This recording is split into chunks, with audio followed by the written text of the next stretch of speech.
And it is week number 10 of the college football season. It's crazy. It's already week number 10. We don't have many more weeks of the college football year. Hell, we've got, 6 more? And then we're on to the postseason, or we're on to the bowl season plus the playoffs. We'll get there eventually, but we've still got a lot more regular season football to play here in week number 10. And we start things off with the Tuesday games. Of course, the big game this week, Penn State versus Ohio State on Saturday morning. So we will get to that in just a few moments. But folks, if you have not yet, though, make sure to hit that subscribe button down below for some more college football predictions weekly here on the channel. And make sure to leave a like if you are enjoying the weekly college football picks here on the channel as well. It really helps out the channel a lot if you just hit that subscribe button down below and leave a like, again, for weekly college football picks on the channel. And folks, if you haven't yet, make sure to check out our daily NBA predictions. We posted this last night. Again, NBA predictions are daily on the channel. So if you enjoy the college football predictions, we have the same type of breakdowns on NBA daily here on the channel. And we also have our UFC predictions weekly as well. This weekend in Edmonton, Alberta, Canada, in the main event, Brandon Moreno takes on Amir Albazi. And then also we have our NFL predictions coming at you on the channel tomorrow as well. All right, let's start things off with the full college football slate. It's a smaller slate this week by 10 games, so it is what it is, but we start things off here. Here we go on the Tuesday games. Today, our first game is New Mexico State taking on FIU, the Florida International Panthers versus the New Mexico State Aggies. Guys, the CUSA is the worst conference in college football. It just is. Who are the best teams in the CUSA? It's Western Kentucky, Jacksonville State, Liberty, Sam Houston. There's those 4 teams. Liberty's very sus, I'm not gonna lie. But then what the hell is the rest of this conference, guys? It's Louisiana Tech, who I'm gonna get to in a second. Again, I'm never picking Louisiana Tech ever again. Kennesaw State, shout out to the Owls, beating Liberty. We said they were gonna cover it. I said they were gonna win. No, but we said they were gonna cover the 28.5 points they got last week. New Mexico State, Florida International, Middle Tennessee's awful, and the UTEP Miners, who, I'm not big on the Miners, this season. I don't think UTEP's very good. For New Mexico State, this is a team that beat Louisiana Tech 2 weeks ago. That's when, again, I said I'm never picking Louisiana Tech in a football game ever again after watching that game, and I refuse. I'm never going to take Louisiana Tech ever again. It's not happening, guys. But New Mexico State wins that game. Now here they are against FIU. Give me New Mexico State to cover the 8.5 points. Actually, check that. It's now 9. The line is now 9. I'm going to take that. Plus 9 for New Mexico State. Guys, Wednesday games are so weird. They just really are. Again, weird stuff happens, and it's very rare you get blowouts in Wednesday night games. Again, yes, the home team usually has a big advantage on Tuesday night games and Wednesday night games. But I don't think FIU's that much better than New Mexico State. I just don't think they are. FIU doesn't take care of the football that well. They don't really score all that well. They just lost 10-7 last week to Sam Houston, and I get it. They kept in the game with Sam Houston, and Sam Houston's a really good football team, and we're going to get to them in a second. But I don't think FIU is that many points better than New Mexico State. I think New Mexico State has a chance to win this game outright, but 9 points is just way too much. Give me the Aggies to cover that against Florida International on our opener on Tuesday. And next up, we go to Texas State taking on Louisiana. So some of these lines have really changed. Now it's 3.5 in favor of the Texas State Bobcats. And guys, we're going to be going with the Raging Cajuns. I'll take the juice in the 3.5. I will say the official line's +3 here. But I'm just seeing on ESPN that it is now 3.5, but it's fine. Guys, the Raging Cajuns are the best team in the Sun Belt. Now, obviously, it's not Louisiana Monroe after their performance last week against South Alabama. My goodness, what are we doing? But I'm kind of sold on the Raging Cajuns. Their only loss this season is Tulane, and Tulane, again, you know how good that team is and the points that team can put up. And Louisiana, this is a team, they've got Wooldridge, who's their starting quarterback, who puts up yards every single week. Ben Wooldridge with 1,700 yards so far this season. He's throwing at a 70% completion rate. He's got 15 touchdowns and 4 interceptions. And they're taking on Texas State on the road here, and I think they beat Texas State. Now, Texas State is a much better team at home. They are on the road.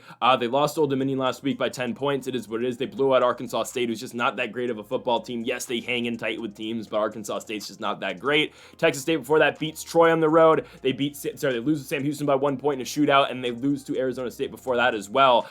I like Louisiana to go in here and win this game. Again, I've spoken before about how good I think Jordan McLeod is. I think he's a very talented quarterback, but I do like what Louisiana's got more. I just think their offense is able to outscore Texas State State here, and I think they go on the road and win this football game. Again, it's a Tuesday night game. I'd expect it to be close. So definitely we think Louisiana covers the 3 or the 3.5 points wherever you get it. Again, it's an added bonus if we pick the Raging Cajuns to win the football game, and I think they do it. I think they're better than Texas State. I think, again, Louisiana is going to solidify themselves as why they're going to be in the Sun Belt Championship game later this season. Give me the Louisiana Raging Cajuns to win on the road at Texas State. They will cover the 3, obviously, in their victory as well. Next up, we go to Louisiana Tech versus Sam Houston State. Now, guys, again, it might not be the smartest move to pick to pick Sam Houston to cover 9.5 on a Tuesday night, considering their last game where they only beat FIU on the road by 3 points.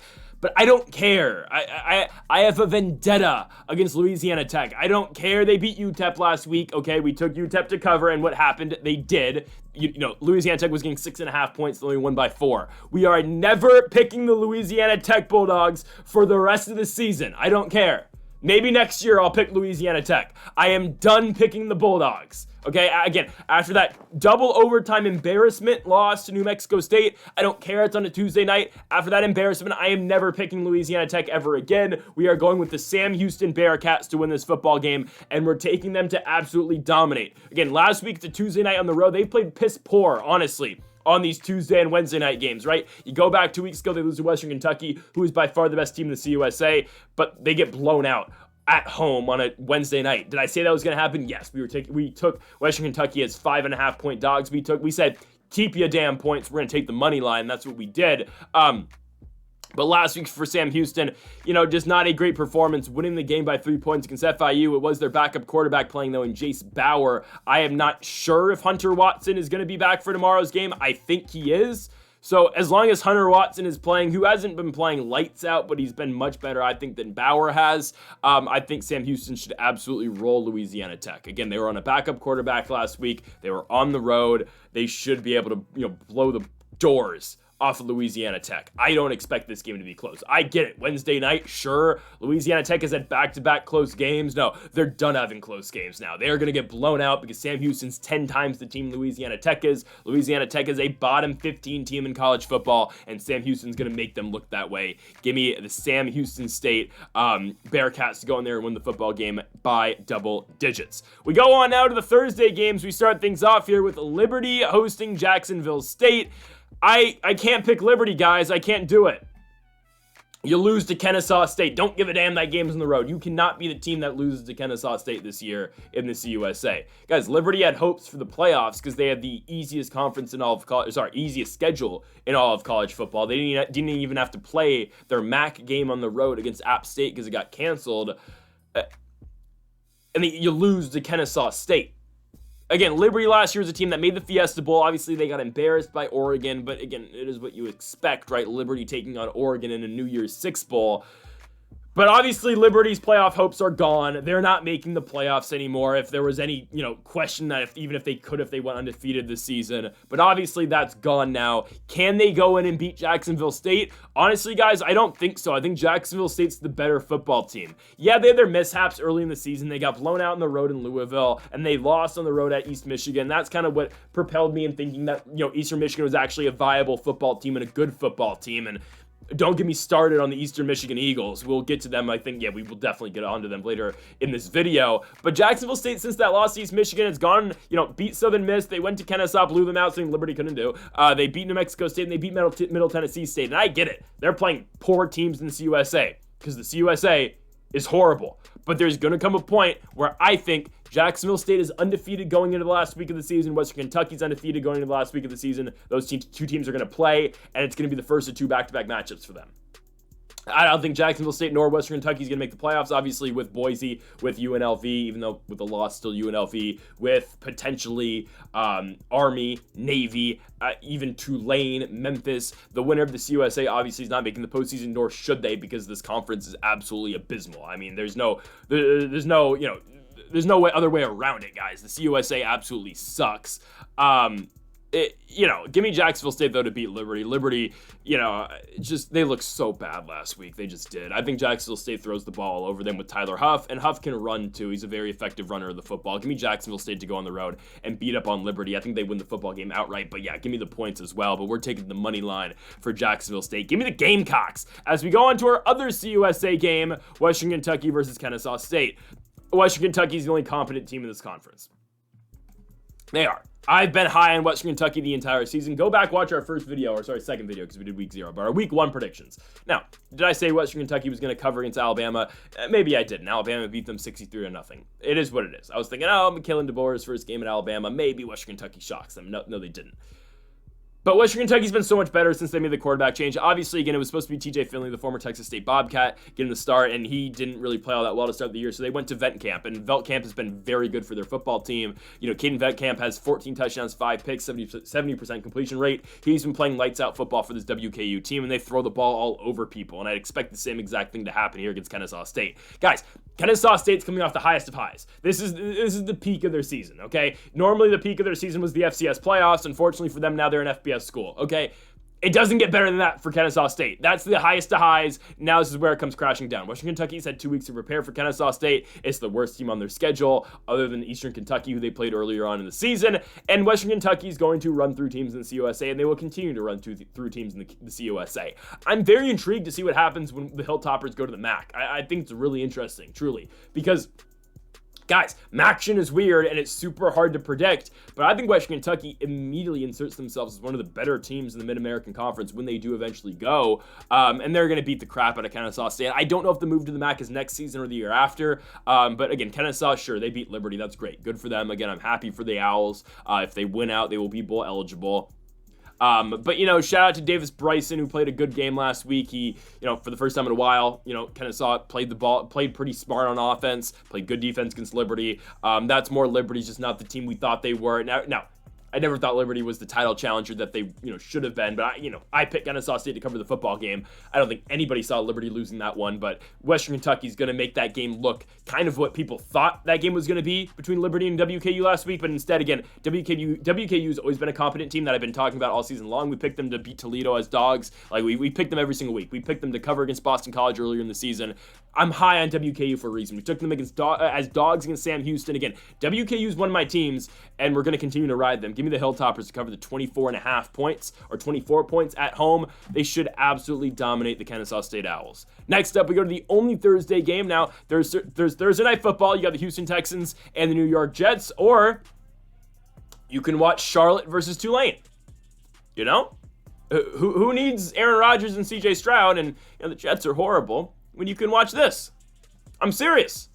We've got Charlotte and the Tulane Green Wave. Now, Tulane should absolutely beat the crap out of this team. I don't care. The game's in Charlotte, North Carolina. I don't really give a damn. Tulane is 10 times the football team Charlotte is, and they just have a crazy explosive offense. Sure, their defense struggles sometimes, and Charlotte did put up a pretty good performance for themselves last week against Memphis. They kept the game tight and lost it by 5 points. But again, I think that's the best it's going to get for Charlotte. Tulane's going to be able to run the ball up and down the field all night long against this team.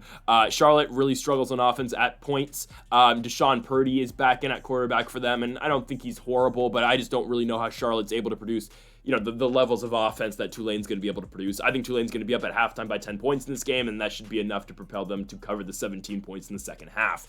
Again, Tulane runs the football all over people every single game. Hughes runs for at least 150 yards, it seems, and Tulane is one of the best teams in the American Conference. We will see what happens to them in terms of the American Championship. So a couple weeks ago, I posed the question, what happens if Army and Navy are undefeated going into Conference Championship week? Because they're going to play each other, obviously, in the week that is literally dedicated to Army Navy in December. Well, that's a non-conference game. Now, I probably should have knew that earlier this season, but that's a non-conference game between Army and Navy. So they'll probably play twice in a row. I'm serious. Now, again, we'll see when Tulane goes to Navy, but I like Tulane, but they got to go on the road to Navy. I'm not willing to back off Navy just because they're lost to Notre Dame. I'm really not. Now, I will stand on the point that I think Army beats Notre Dame later this season.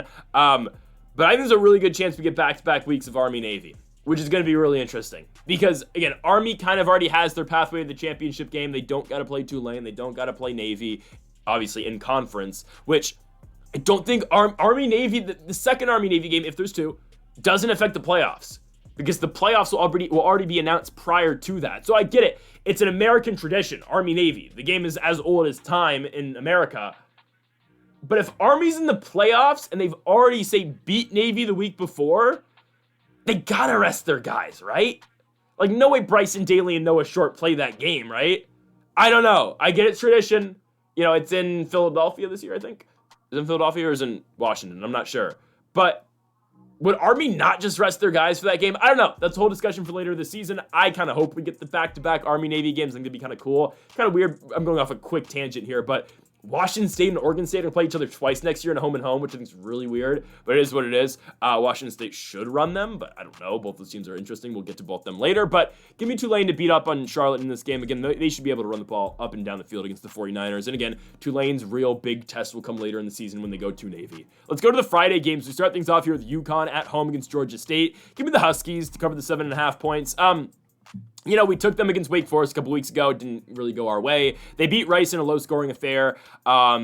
It is what it is. You know, they're going to Nick Evers at quarterback now instead of Joe Fagano. I'm okay with it, I guess. You know, UConn should be able to just move the ball, though, against Georgia State. Georgia State has not been in a competitive game. Actually, no, they were in a competitive game last week, but they haven't won a football game since beating Vandy earlier this season, which still makes no sense. Georgia State's wins this season are Chattanooga and Vanderbilt. And we'll get to Vanderbilt later in this video, but Vandy plays literally everybody tough. I mean, UConn beats this Georgia State team, and I think they'll cover the 7.5 points as well. I like what UConn's able to do on the ground. Last week, they really established the run game with their lead back in Darrell Robinson, had 132 yards against Rice. They should be able to establish the run again this week against Georgia State. Again, they've been going to a very rushing-heavy attack.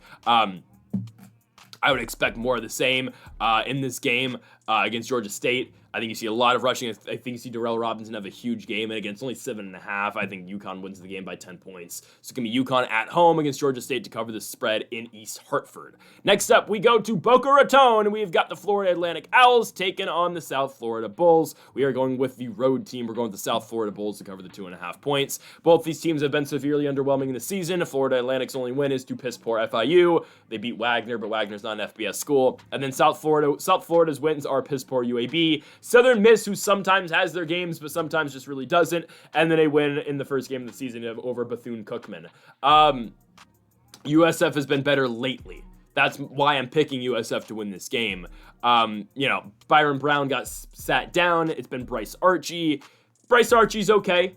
He turns the ball over more than, you know, Brown, but Brown really did nothing exceptionally well for this USF team, so I don't really mind it. Both offenses have struggled to score in terms of FAU and South Florida. Last week, Florida Atlantic with 96 passing yards, 56 rushing yards. One would question how they were even in that game, but then you realize they're playing Texas San Antonio, so it's just poor, you know, American football right there.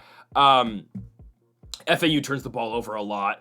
USF will as well. This game is going to be a crap fest. I mean, this is going to be horrible. I'm not going to lie. These are two lower level American teams. I'm taking USF because I think they have the better defense, and I think their offense is slightly better as well. So yeah, I'm just saying they're the better football team. I think they are.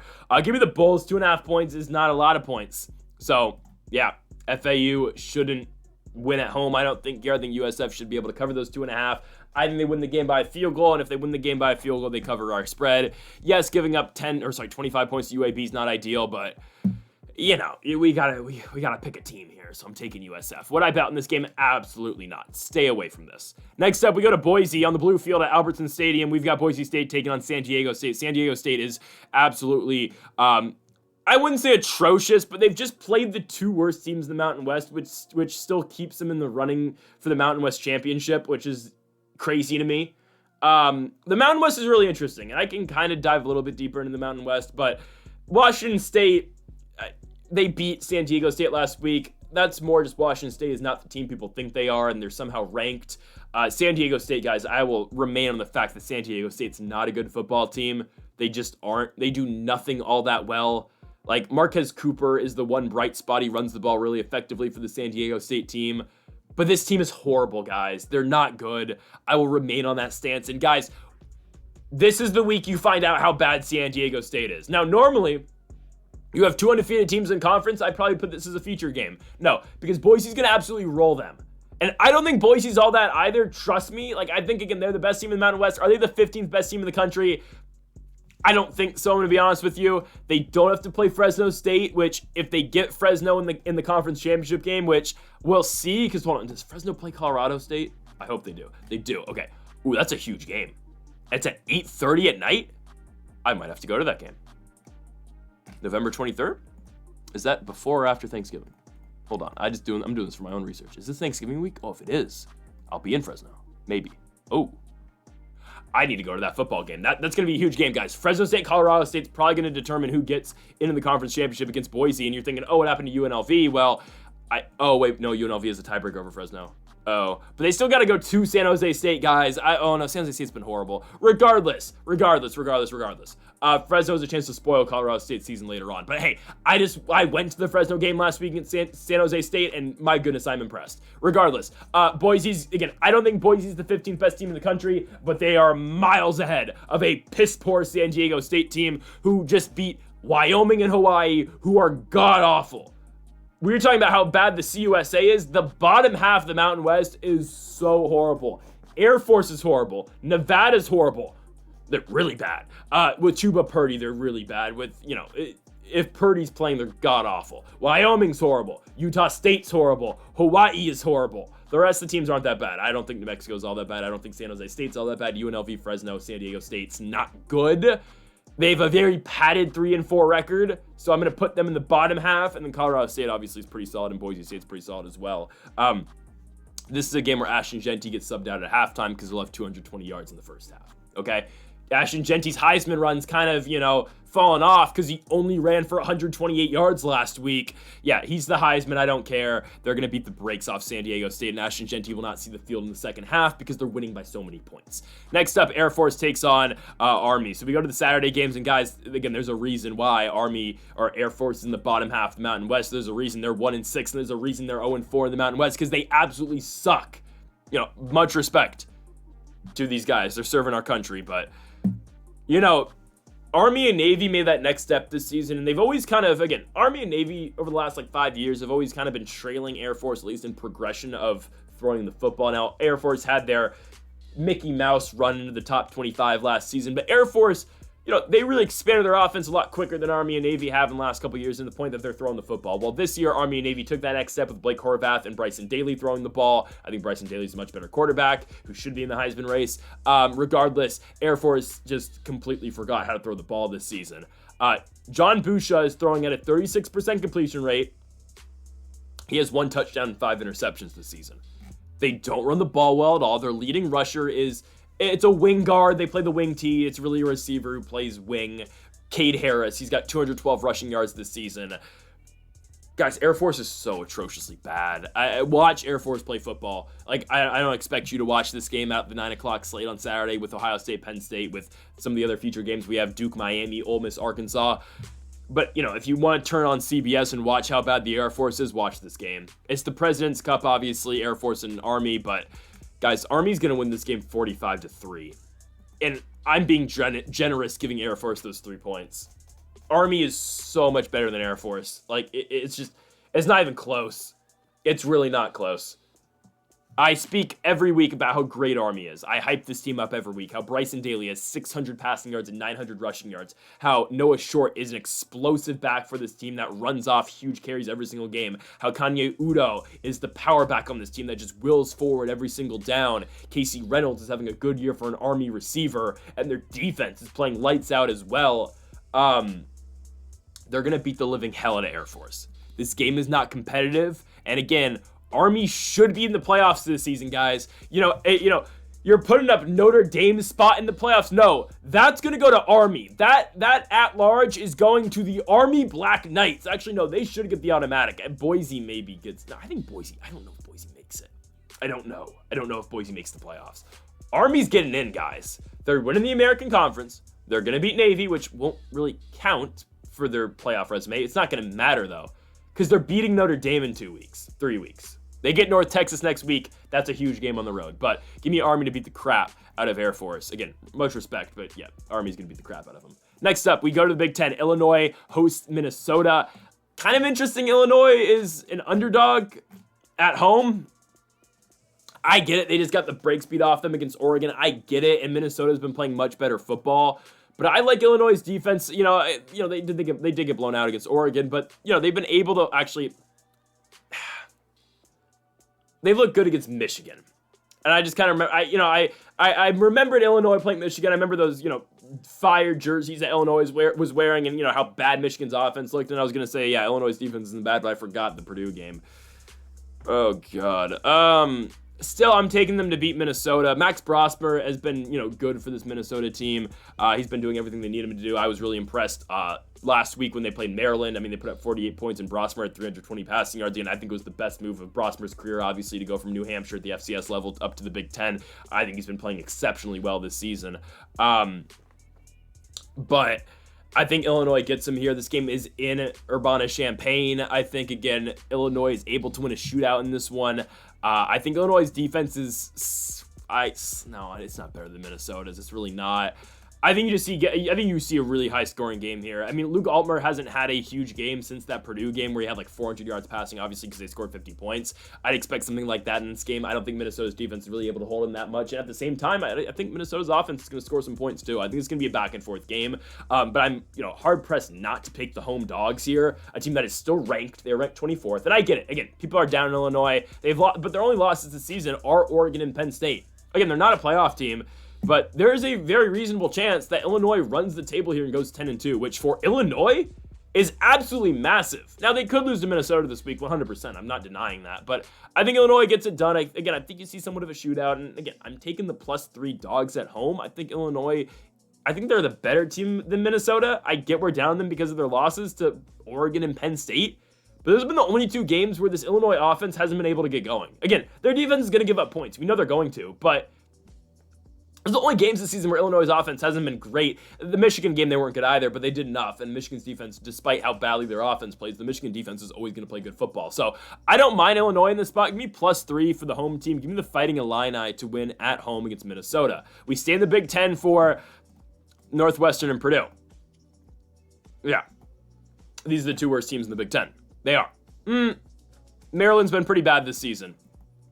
Rutgers has been pretty bad too. Northwestern's weird, right? Because we didn't pick them to beat Maryland when they played a couple weeks ago. We picked them to cover, so great. I'm happy with it. My thing with Northwestern is they play so much worse on the road than they do at home, to the point where I'm considering picking Purdue. But then I realized what Purdue's done this year. But also, Purdue's played nothing but good teams this season. Seriously, they beat Indiana State. They beat the Sycamores 49-0 in week 1. They lose to Notre Dame by 59 points. They lose to Oregon State on the road, which isn't a great loss. It's not. They lose to Nebraska, lose to Wisconsin, lose to Illinois, lose to Oregon. But, they scored 49 points and lost to Illinois by 1 point. Sure, Oregon beat them up, which is expected. But maybe Purdue's able to win at home here. I don't know. But then I look back at Northwestern's game when they went on the road and beat Maryland. Okay, I'd expect them to win this football game. Washington beat them up 24-5, and I did say that they're a better home team, but actually, maybe they are a better road team because they beat Maryland. But then you look at their last 2 games; they've been so bad. I don't know. That offense looked really good in the Maryland game. The passing attack looked great. Bryce Kurtz had like 150 yards that game receiving, and since then he hasn't broken 50. He hasn't broken 30, I don't think. I don't know. I think Northwestern wins it. I think their defense is good enough to stop Purdue. I don't trust anything that the Boilermakers do, I'm going to be honest with you guys. Again, Hudson Card has been sat down in favor of Ryan Brown. I think he's been a little bit better than Hudson Card, but not that big of a difference.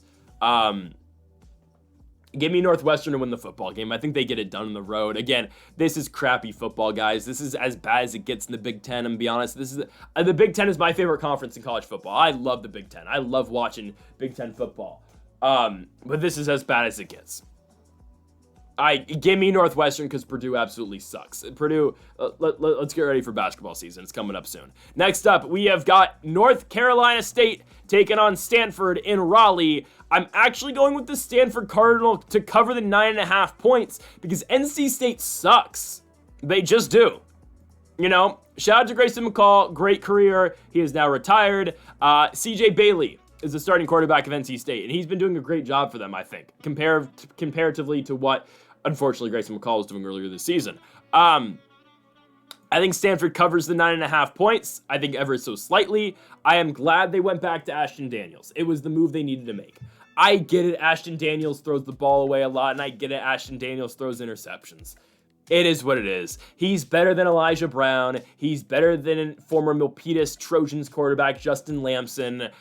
Ashton Daniels, I think, is the best guy on that team. I think he is. Elijah Brown doesn't really take care of the football that well. Lampson is just he's inaccurate, and I think Lampson will be decent eventually, but yeah, give me Ashton Daniels as the starting quarterback of this team, and I'm glad they did it because Daniels adds another layer to this offense too. Lampson and Brown can't run the way Ashton Daniels does, and now Stanford played it competitively last week against Wake Forest. They lost, but again, Alec Manor finally got the football again with Ashton Daniels at quarterback. It was something that wasn't happening when Brown and Lampson were playing. They weren't able to get Alec the ball, and that's what Ashton Daniels was able to do. Now, I expect Alec to enter the transfer portal this season. He's only a sophomore, and really, I don't think he should be playing at Stanford no more, just because it's Stanford. But I do think they cover the 9.5 against NC State, just because NC State's not able to blow anybody out.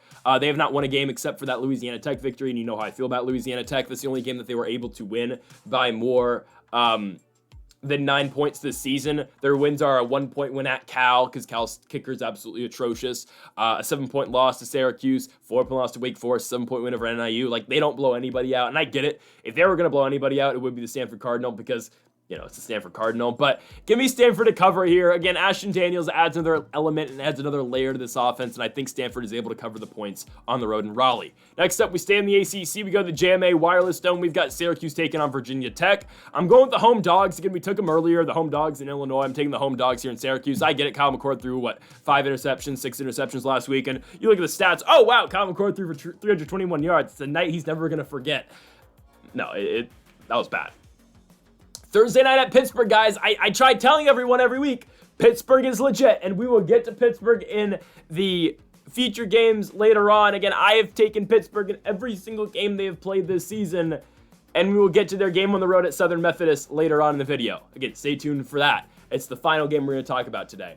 Kyle McCord, guys, I mean, the stats are crazy. I'm not going to lie. And the interception numbers aren't great, but Kyle McCord is 2,500 yards already.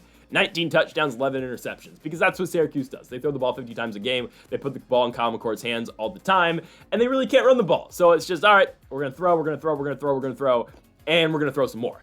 I think they actually beat Virginia Tech. I get it. Virginia Tech's on a 3-game winning streak, and I get it. They beat Georgia Tech last week. Great victory for them, truly. They're going to get into a shootout, and they're going to get into a shootout with Syracuse, I think. I really think they're going to. I get it. Their defense has been playing solid, has been playing pretty solid. Of course, again, that win over Georgia Tech last week was good. But again, no Haynes King for Georgia Tech. You get Kyle McCord, who, again, if he's able to, hold on to the football, make the right decisions with the ball, I think he's going to be fine. And really, I don't think that game was much of, Kyle McCord sucks, because I don't think he does, honestly. I don't think Kyle McCord's that bad. I just think that was more Pitt's defense is really good. And I get it. Kyle McCord made some questionable reads in that game, but it's a Thursday night at Pittsburgh, and Pittsburgh is ranked in the top 25 for a reason. They are my favorites to win the ACC right now. Okay, Miami, but I don't know. And Clemson's actually playing really good ball, too. That will sort itself out later in the season, and yes, Southern Methodist is in the picture as well now. Regardless of that, though, I think Syracuse is able to inflict their offense against Virginia Tech. Again, high tempo, throw the ball 50 times a game. This is going to be a shootout, and in a shootout, I'm willing to take the team that is the underdogs. We're getting 4 points for Syracuse. There's a very good chance Virginia Tech wins the game, but Syracuse still loses it by 3 points. Boom, we cover. I think 4 points is too much, especially with this game being in Syracuse as well. You know this team's going to score. It's just a matter of if Kyle McCord can hang on to the football. I'm willing to take the orange in this game. Again, I think they win it outright, but give me Syracuse to cover the 4 points. Again, that bonus play will be Syracuse to straight up beat Virginia Tech. Next up, we go to the MAC. Oh, Buffalo. Oh, Buffalo. Oh, Buffalo. Guys, I take Buffalo every week here on the channel. I don't know if there's a week where I've picked against the Buffalo Bulls. I said it very early. Oh, no, I picked against them in the Mizzou game. But other than that, I've picked Buffalo every single week, guys. I want to cheer for Buffalo. I want this team, and I hope this team's in a bowl game this season. I think they should. They should. Look, yeah, they still play Kent State. They'll be fine. They just got to win one game, basically, and then they're in. Buffalo, man. Last week was embarrassing, guys. It's just, it hurts. It hurts. I come on here every week. I hype up the Buffalo Bulls. I tell you guys how good CJ is. I tell you how good their run game is and how explosive All-Jay Henderson is. And then we had last week, I hype up Victor Snow as well, who had a touchdown last week against Ohio. But, and then I'm watching the game, and it's just, Bobcats score again. They score. Like, it's just, they lost 47-16 to Ohio. And now we run into Akron. And yes, I'm claiming the Buffalo Bulls. Now we go into Akron, who's coming off a 4-point victory against Eastern Michigan, another team that I have picked a lot in the MAC this season, and they keep letting me down. Yes, I'm losing my mind trying to pick the MAC because it's absolutely ridiculous what goes on in this conference. Don't get me wrong, it's fun as hell, but it's so hard to predict. The MAC is so unpredictable. Who is the best team in the Mid-American Conference? So starting the season, I think, a lot of people would have said, okay, it's probably Ohio, I think, maybe Toledo. But then as the season went on, it's like, all right, NIU went out and beat Notre Dame, so it's Northern Illinois. But then they lost to Buffalo, so you're thinking, actually, maybe it is the Bulls. I was saying it was the Bulls for the longest time. But then they lose, and you're thinking, oh, maybe it's Miami of Ohio again, potentially. And then now I guess it's West Michigan, who gives up 40 points a game but just wins shootouts every single week. That's not a sustainable way to win football games. They're off this week, but maybe West Michigan's the best team in the conference because they're undefeated, but I don't know who to say the best team in the conference is. Maybe it's Bowling Green. I think it's probably Bowling Green with Harold Fannin, but I don't know. The MAC is so weird. It really is. No way Akron wins 2 in a row, right? They beat East Michigan last week. Good for them. They're 2-6. I don't care. I do come on every week and talk about how effective I think Ben Finley is as a quarterback at points and how I think he can be a very effective quarterback in the MAC, especially just being a junior. Next year, he'll be a senior. Of course, the brother of Ryan Finley, a former North Carolina State quarterback and former quarterback for the Cincinnati Bengals. Ben Finley didn't do anything last week. It was their run game that really propelled them to victory. Okay, great. They're not going to be able to run the ball, I don't think, that well on Buffalo. I don't think. Now, everything went wrong last week for Buffalo. That's fine. I refuse to believe they lose 3 in a row. This team's too good to lose to Akron. So, I put a pretty sizable amount of money on Buffalo back-to-back weeks. Actually, I did against Toledo as well. Actually, I put a pretty sizable amount of money every single week on Buffalo. I'm not going to lie. So we're about even now because that's kind of the record. We're hammering Buffalo this week. I don't suggest doing it. I'm just doing it for my own personal pride here. I refuse to believe that Buffalo loses to Akron. To post DJ Irons Akron. Yeah, no, give me Buffalo. No chance. I don't care the game's in Akron. I don't give a I don't give a damn. I don't care.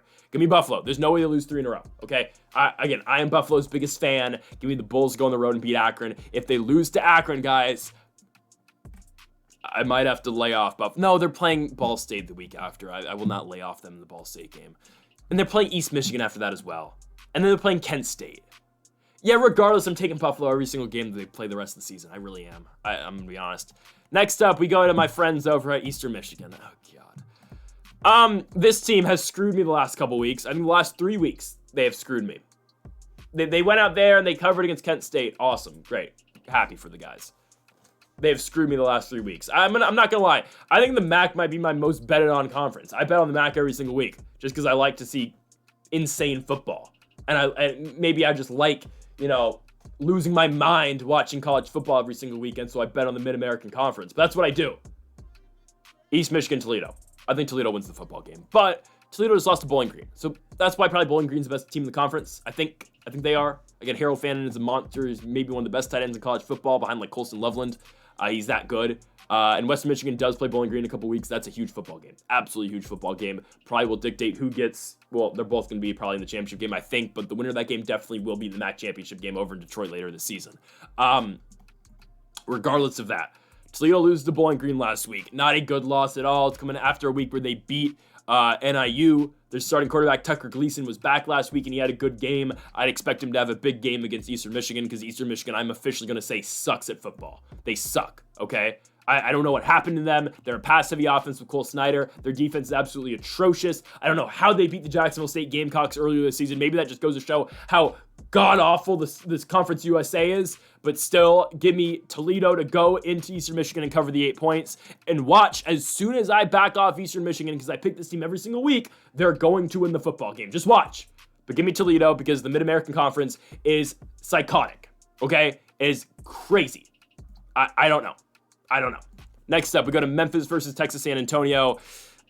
Give me Memphis. Give me Memphis to cover the 7.5. I get it. They haven't covered the last couple weeks. They They didn't cover in the Charlotte, nor did they cover in the North Texas game. This is the week I do think they cover. They're 7.5-point favorites on the road at UTSA. Seth Hennigan should be able to get his guys going. I mean, we've had 3 out of 4 huge games for Mario Anderson running the football. You look back at his game against Middle Tennessee, 118 yards on the ground. The North Texas game, 183 yards. And the Charlotte game, 141 yards. Again, good numbers for the lead back for Memphis. And real quick on a tangent here, that goes to show how good Ashton Jeanty is, guys. Because we're hyping up Mario Anderson's numbers for good reason. But Ashton Jeanty has a game like Mario Anderson had last week against Charlotte, and we're looking at, damn, this guy. I mean, Ashton Jeanty fell off. No, the guy is still the Heisman. I kind of want to check the Heisman odds right now. Again, I know I was just talking about Memphis, but let's check the Heisman odds. Where is Ashton Jeanty? If this guy's still not the favorite to win the Heisman, I don't know what to say. Is he number 1? It's Dylan Jeanty's 4th? Why? Dylan Gabriel's number 1? I get it. He's one of the best team in college football. But if it's not Jeanty, guys, it should be Travis Hunter. Dylan Gabriel. Are we serious? Where's Bryson Daly? Bryson Daly. Okay, it's Gabriel, Hunter, Ward, Jeanty, Klubnik. I get Klubnik. Carson Beck should not be the Heisman. Curtis Rourke should be the Heisman, but he's going to get screwed because he didn't play last week against Washington. Hopefully he plays the Michigan State game this week. Shout out Taven Jackson. Drew Aller. Shadura Sanders should be there. Jalen Milroe, no. How is Jalen Milroe higher in the odds than Bryson Daly? I get it, because they're going to give the guy from Army the Heisman. Quinn Ewers, Grant Newsmer, Will Howard, Avery Johnson, Jackson Dart, Riley Leonard, Jeremiah Smith, Rocco Beck, Jake Retzlaff from BYU, Diego Paiva, Blake Horvath's way down here. Okay, regardless. That's my weekly Ashton Jeanty talk, because I didn't talk about him that much this week. Give me Memphis, though, to absolutely destroy UTSA. Again, this is a team that puts up so many points. UTSA, simply put, just not going to be able to keep up. I get it. Oh, they put up 45 points in a loss last week to Tulsa. Great. Their quarterback, and Owen McCown, launches it. I'm not going to lie. They just won't be able to keep up against Memphis, though. Don't get me wrong. They're going to put up points. They're going to put up like 30, but Memphis is only 7.5-point favorites. Memphis will put up 55. Okay? UTSA is going to get their points. They don't really run the football. McCown throws it. Again, he had 434 yards last week. He had 340 yards in a victory the week before against FAU. I'd expect UTSA to throw the ball a million times this game because they're going to be trailing a lot. Despite that, Memphis should run the football up and down the field all game long. Give me the Tigers to cover the 7.5 points in the road against UTSA. Next up, we go to the Southeastern Conference. We've got Vanderbilt going on the road to Auburn. I get it. Auburn's been playing good football this season. They've been playing good enough just to lose. I'm not saying outright Memphis goes and wins this football game, but I'm definitely saying Memphis covers. Again, this is a team that plays everyone competitive, regardless if they're much better than the team or not. They play everybody close. Guys, the biggest margin game that Vanderbilt has played all season long, we're not going to count the Alcorn State game, is 10 points to Ball State. That is the largest margin they have had in all games this season. It's a 7-point victory to VTech, a 4-point loss on the road to Georgia State, a 3-point loss on the road to Mizzou, a 5-point win at home against Alabama, a 7-point win on the road at Kentucky, a 10-point win against Ball State, and then a 3-point loss last week to Texas. They're not losing this game by more than a touchdown. They might lose the game, don't get me wrong. I get people are somewhat high on Auburn because they are able to stay so competitive in games, and because Jarquez Hunter is a very effective back who had 278 rushing yards last week in their win on the road at Kroger Field in Lexington, Kentucky. But Vanderbilt's just a scrappy team that stays in games. I don't think Auburn's able to get away from them by that many points.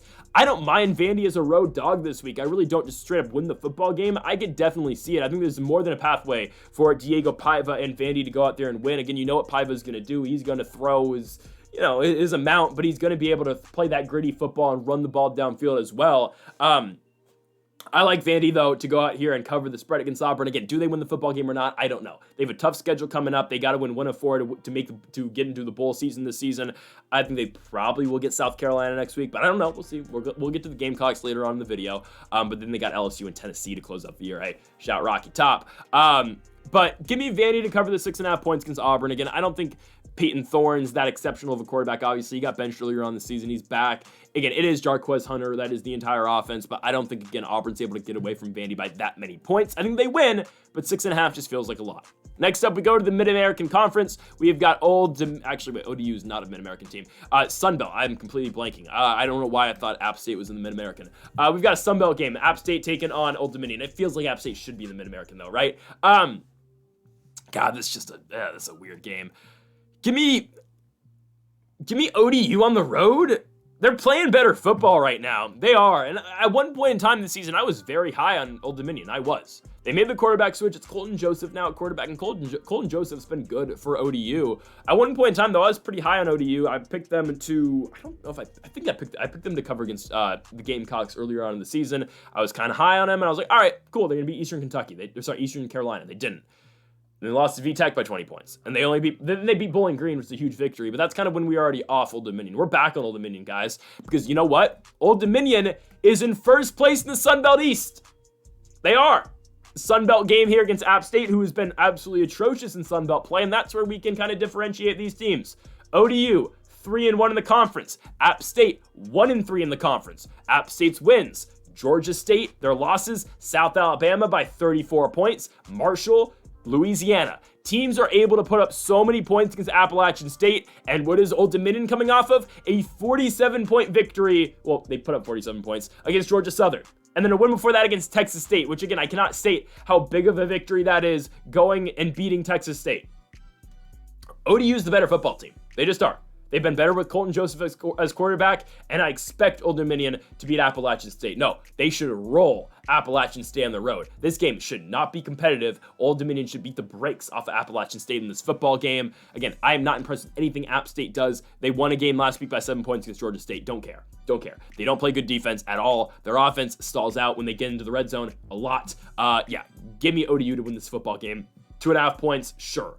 Give me ODU all day long. As we go into our next slate, we've got a lot more games. We start things off with the beautiful football game that is Tulsa going on the road to play the University of Alabama, Birmingham. Do I really have to pick a team here? Give me the Golden Hurricane. I actually don't know why they're underdogs. I don't understand why. Yeah, why are they underdogs?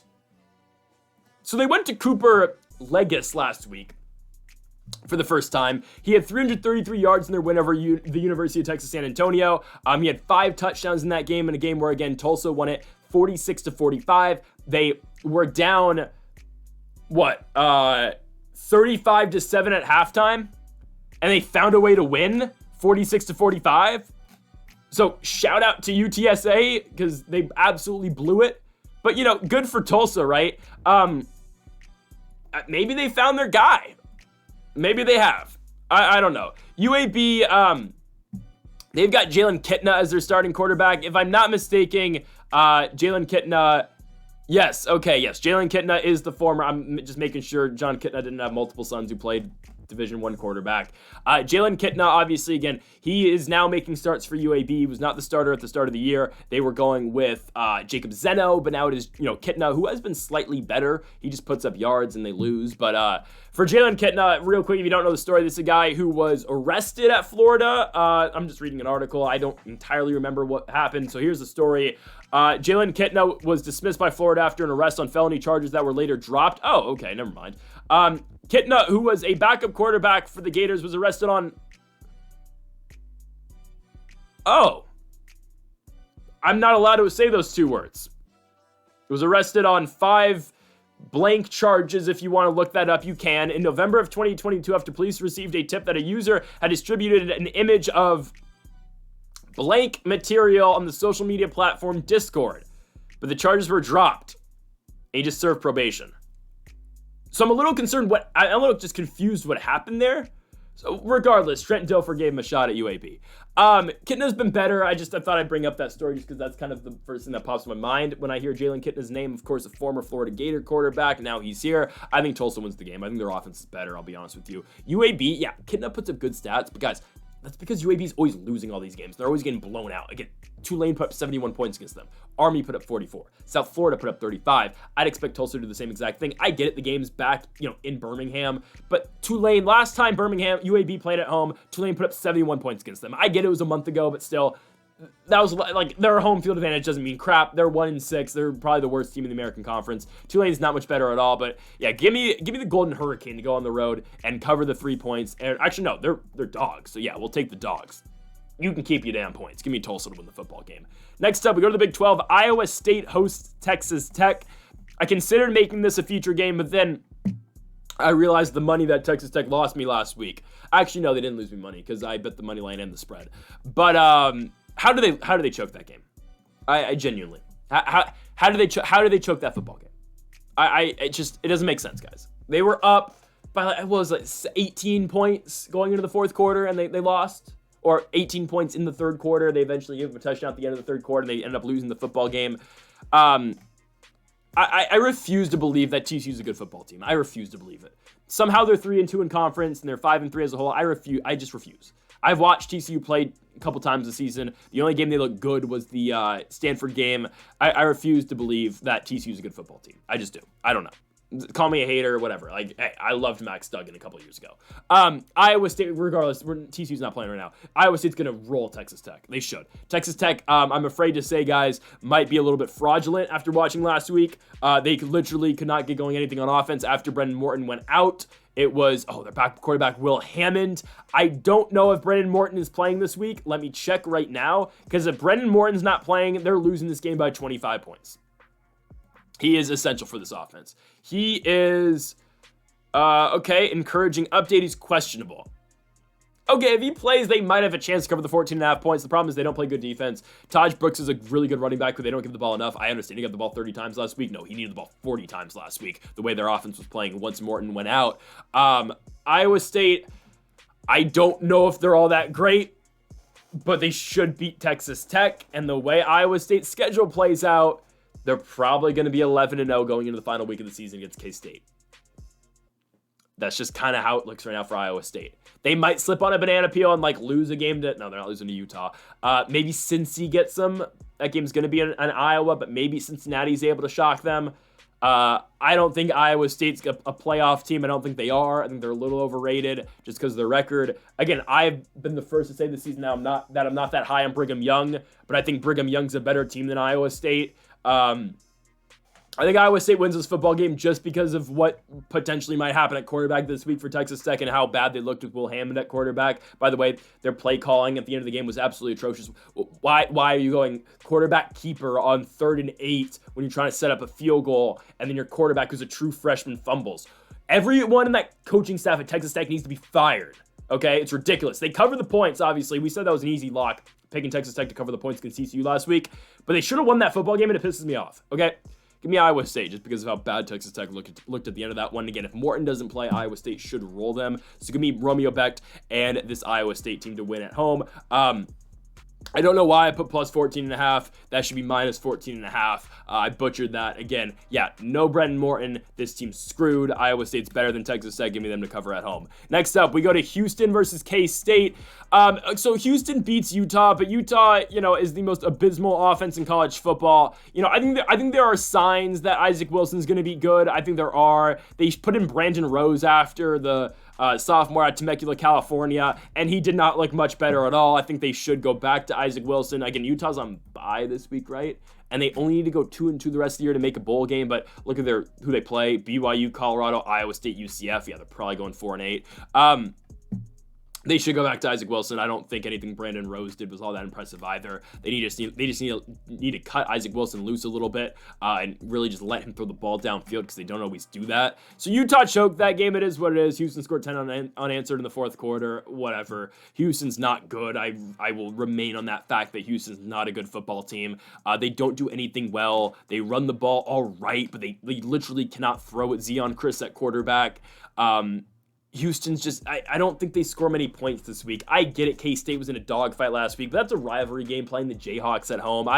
I'm fine with it. Yeah, they won the game by 2 points, but again, if they're going to have a close game, having a close game against Kansas is not a bad thing, and Kansas State has played some gritty football this season, and they've won. Again, they beat Oklahoma State, they beat Colorado, they went to Morgantown and beat West Virginia, and they beat Kansas last week. Now they got to go on the road at Houston. This is not a very difficult game for the Wildcats. I really don't think it is. Again, they are in the swing of things here in the Big 12, conference championship push.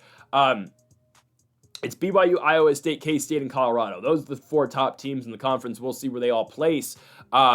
But But I'm fine with K-State this week. I think they dominate Houston. I'm fine with what Avery Johnson brings this football team. Giddens has been running the football really well as well. He should break 1,000. Should DJ Giddens this week. I think K-State absolutely kills Houston. Again, Houston just played an absolutely atrocious Utah team that has horrible play calling. So, yeah, give me Kansas State to roll Houston on the road this week. Next up, we go back to the Big Ten. We've got Nebraska hosting UCLA. And, shout out Dylan Royola. Looked good last week. They fell short against Ohio State. That's fine. They should be able to bounce back here and become bowl eligible with a victory over the UCLA Bruins. UCLA is just not great. I understand they beat Rutgers last week, but it seems like a lot of teams can beat Rutgers now. Ethan Garbers has stepped up. He has been much better than he was at the beginning of the season. I remember watching Ethan Garbers in that Hawaii game, and it's just, he wasn't great, but he did enough just to win. But then again, we've seen Ethan Garbers week by week does not look great. Indiana game, Oregon game, he's been better the last 2 weeks. And Ethan Garbers isn't playing his best football the last 2 weeks of the season in that Minnesota game and in the Rutgers game as well, which I think is great and a great sign for UCLA. Because Garbers is, I thought Garbers was a junior. He's a senior. Oh, never mind. Because I was going to say, Garbers will be back next season. Are we sure he doesn't get another year? I don't know. I could be wrong about that. I don't know why I thought Ethan Garbers had another year at UCLA. Does he not? No, he'll get his COVID year. He'll get his COVID year. I think, right? Because, yeah. Okay, he should get his COVID year. Yeah, Garbers should be back next season. Regardless, I think Nebraska wins this football game. They are very competitive against Ohio State, which I want to make my quick point against the Indiana Hoosiers, who, why the hell are they the 13th ranked team in the country? Absolutely ridiculous how that team is below Notre Dame. They're below Iowa State. I mean, what are we doing? How are you undefeated in the Big Ten and ranked 13th?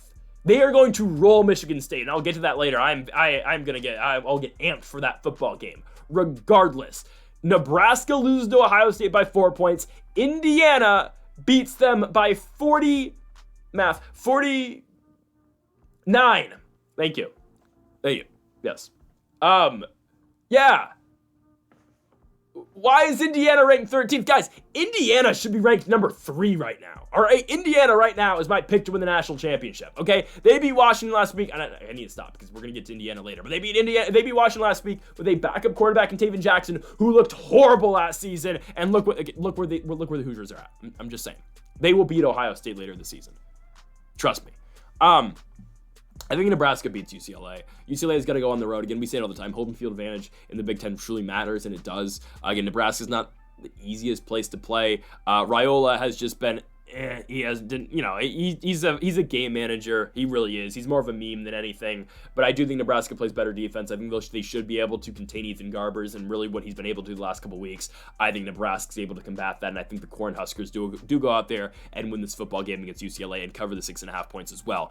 Next up, we go to the Atlantic Coast Conference. We've got North Carolina versus Florida State. I have a rule. We don't pick Florida State here on the channel. Regardless of who they're playing, we pick the opponents of Florida State, and that becomes North Carolina this week. And it's great because North Carolina looked really good last week against Virginia, putting 41 points on them. Shout out to Jacoby Criswell, who had a really good game last week, probably his best game of the season, I would say. Of course, actually, no, they lost to JMU, but he had 500 yards.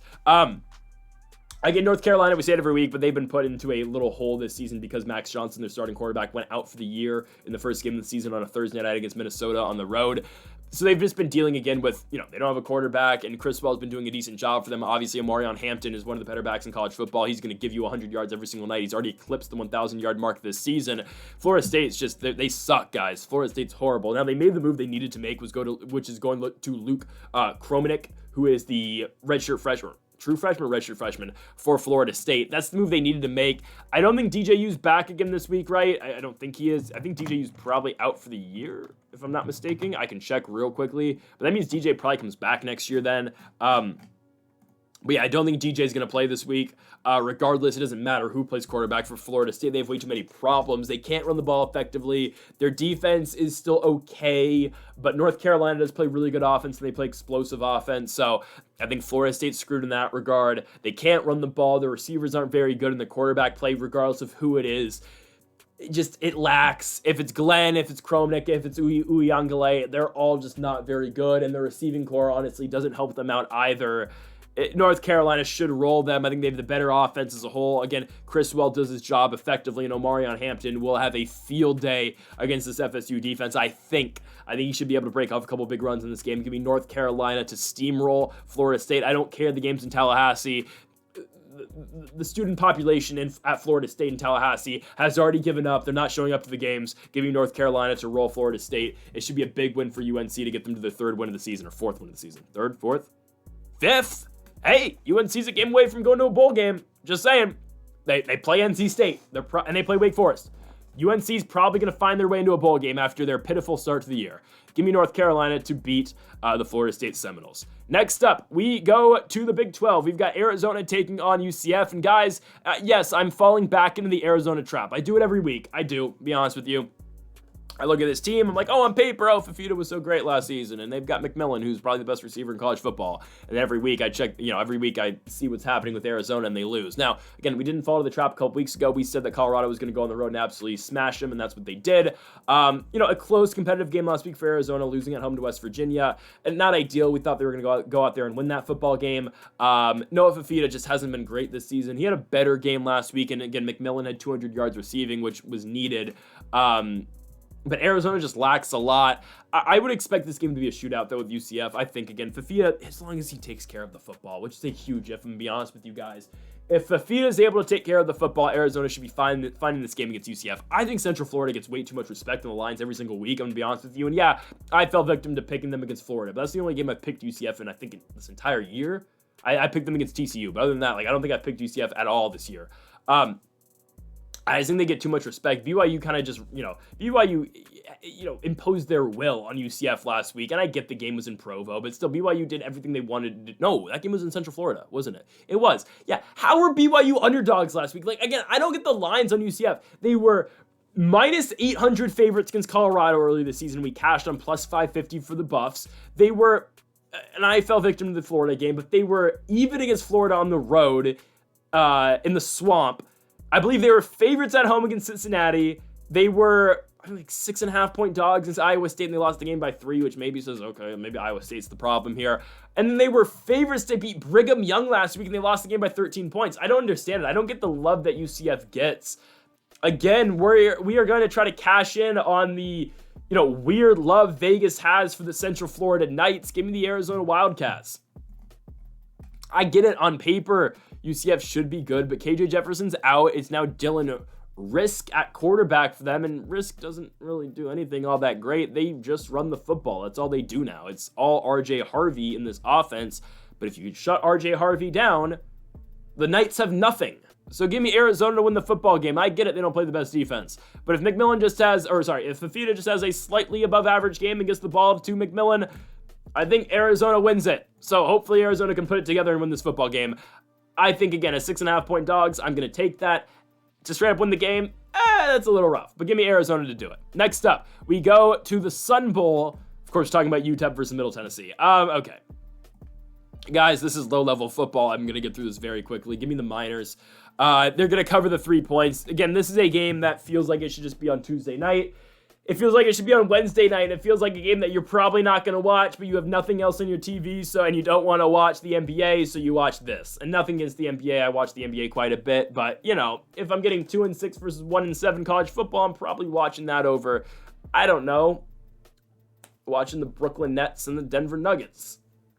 I don't know. The Nuggets are just really underwhelming this season. It's weird. I don't understand that team this year. Regardless, and by the way, check out our NBA predictions. Links are in the description down below. We talk about that Nets and Nuggets game today. Anyways, give me UTEP, I guess. Middle Tennessee won by 9 points against the now daunted Kennesaw State Owls, I guess. UTEP doesn't do anything all that well. They're coming off their win 2 weeks ago against FIU. They covered against Louisiana Tech like we said they were going to. It's Skylar Locklear, right? He's still starting for this team. He is.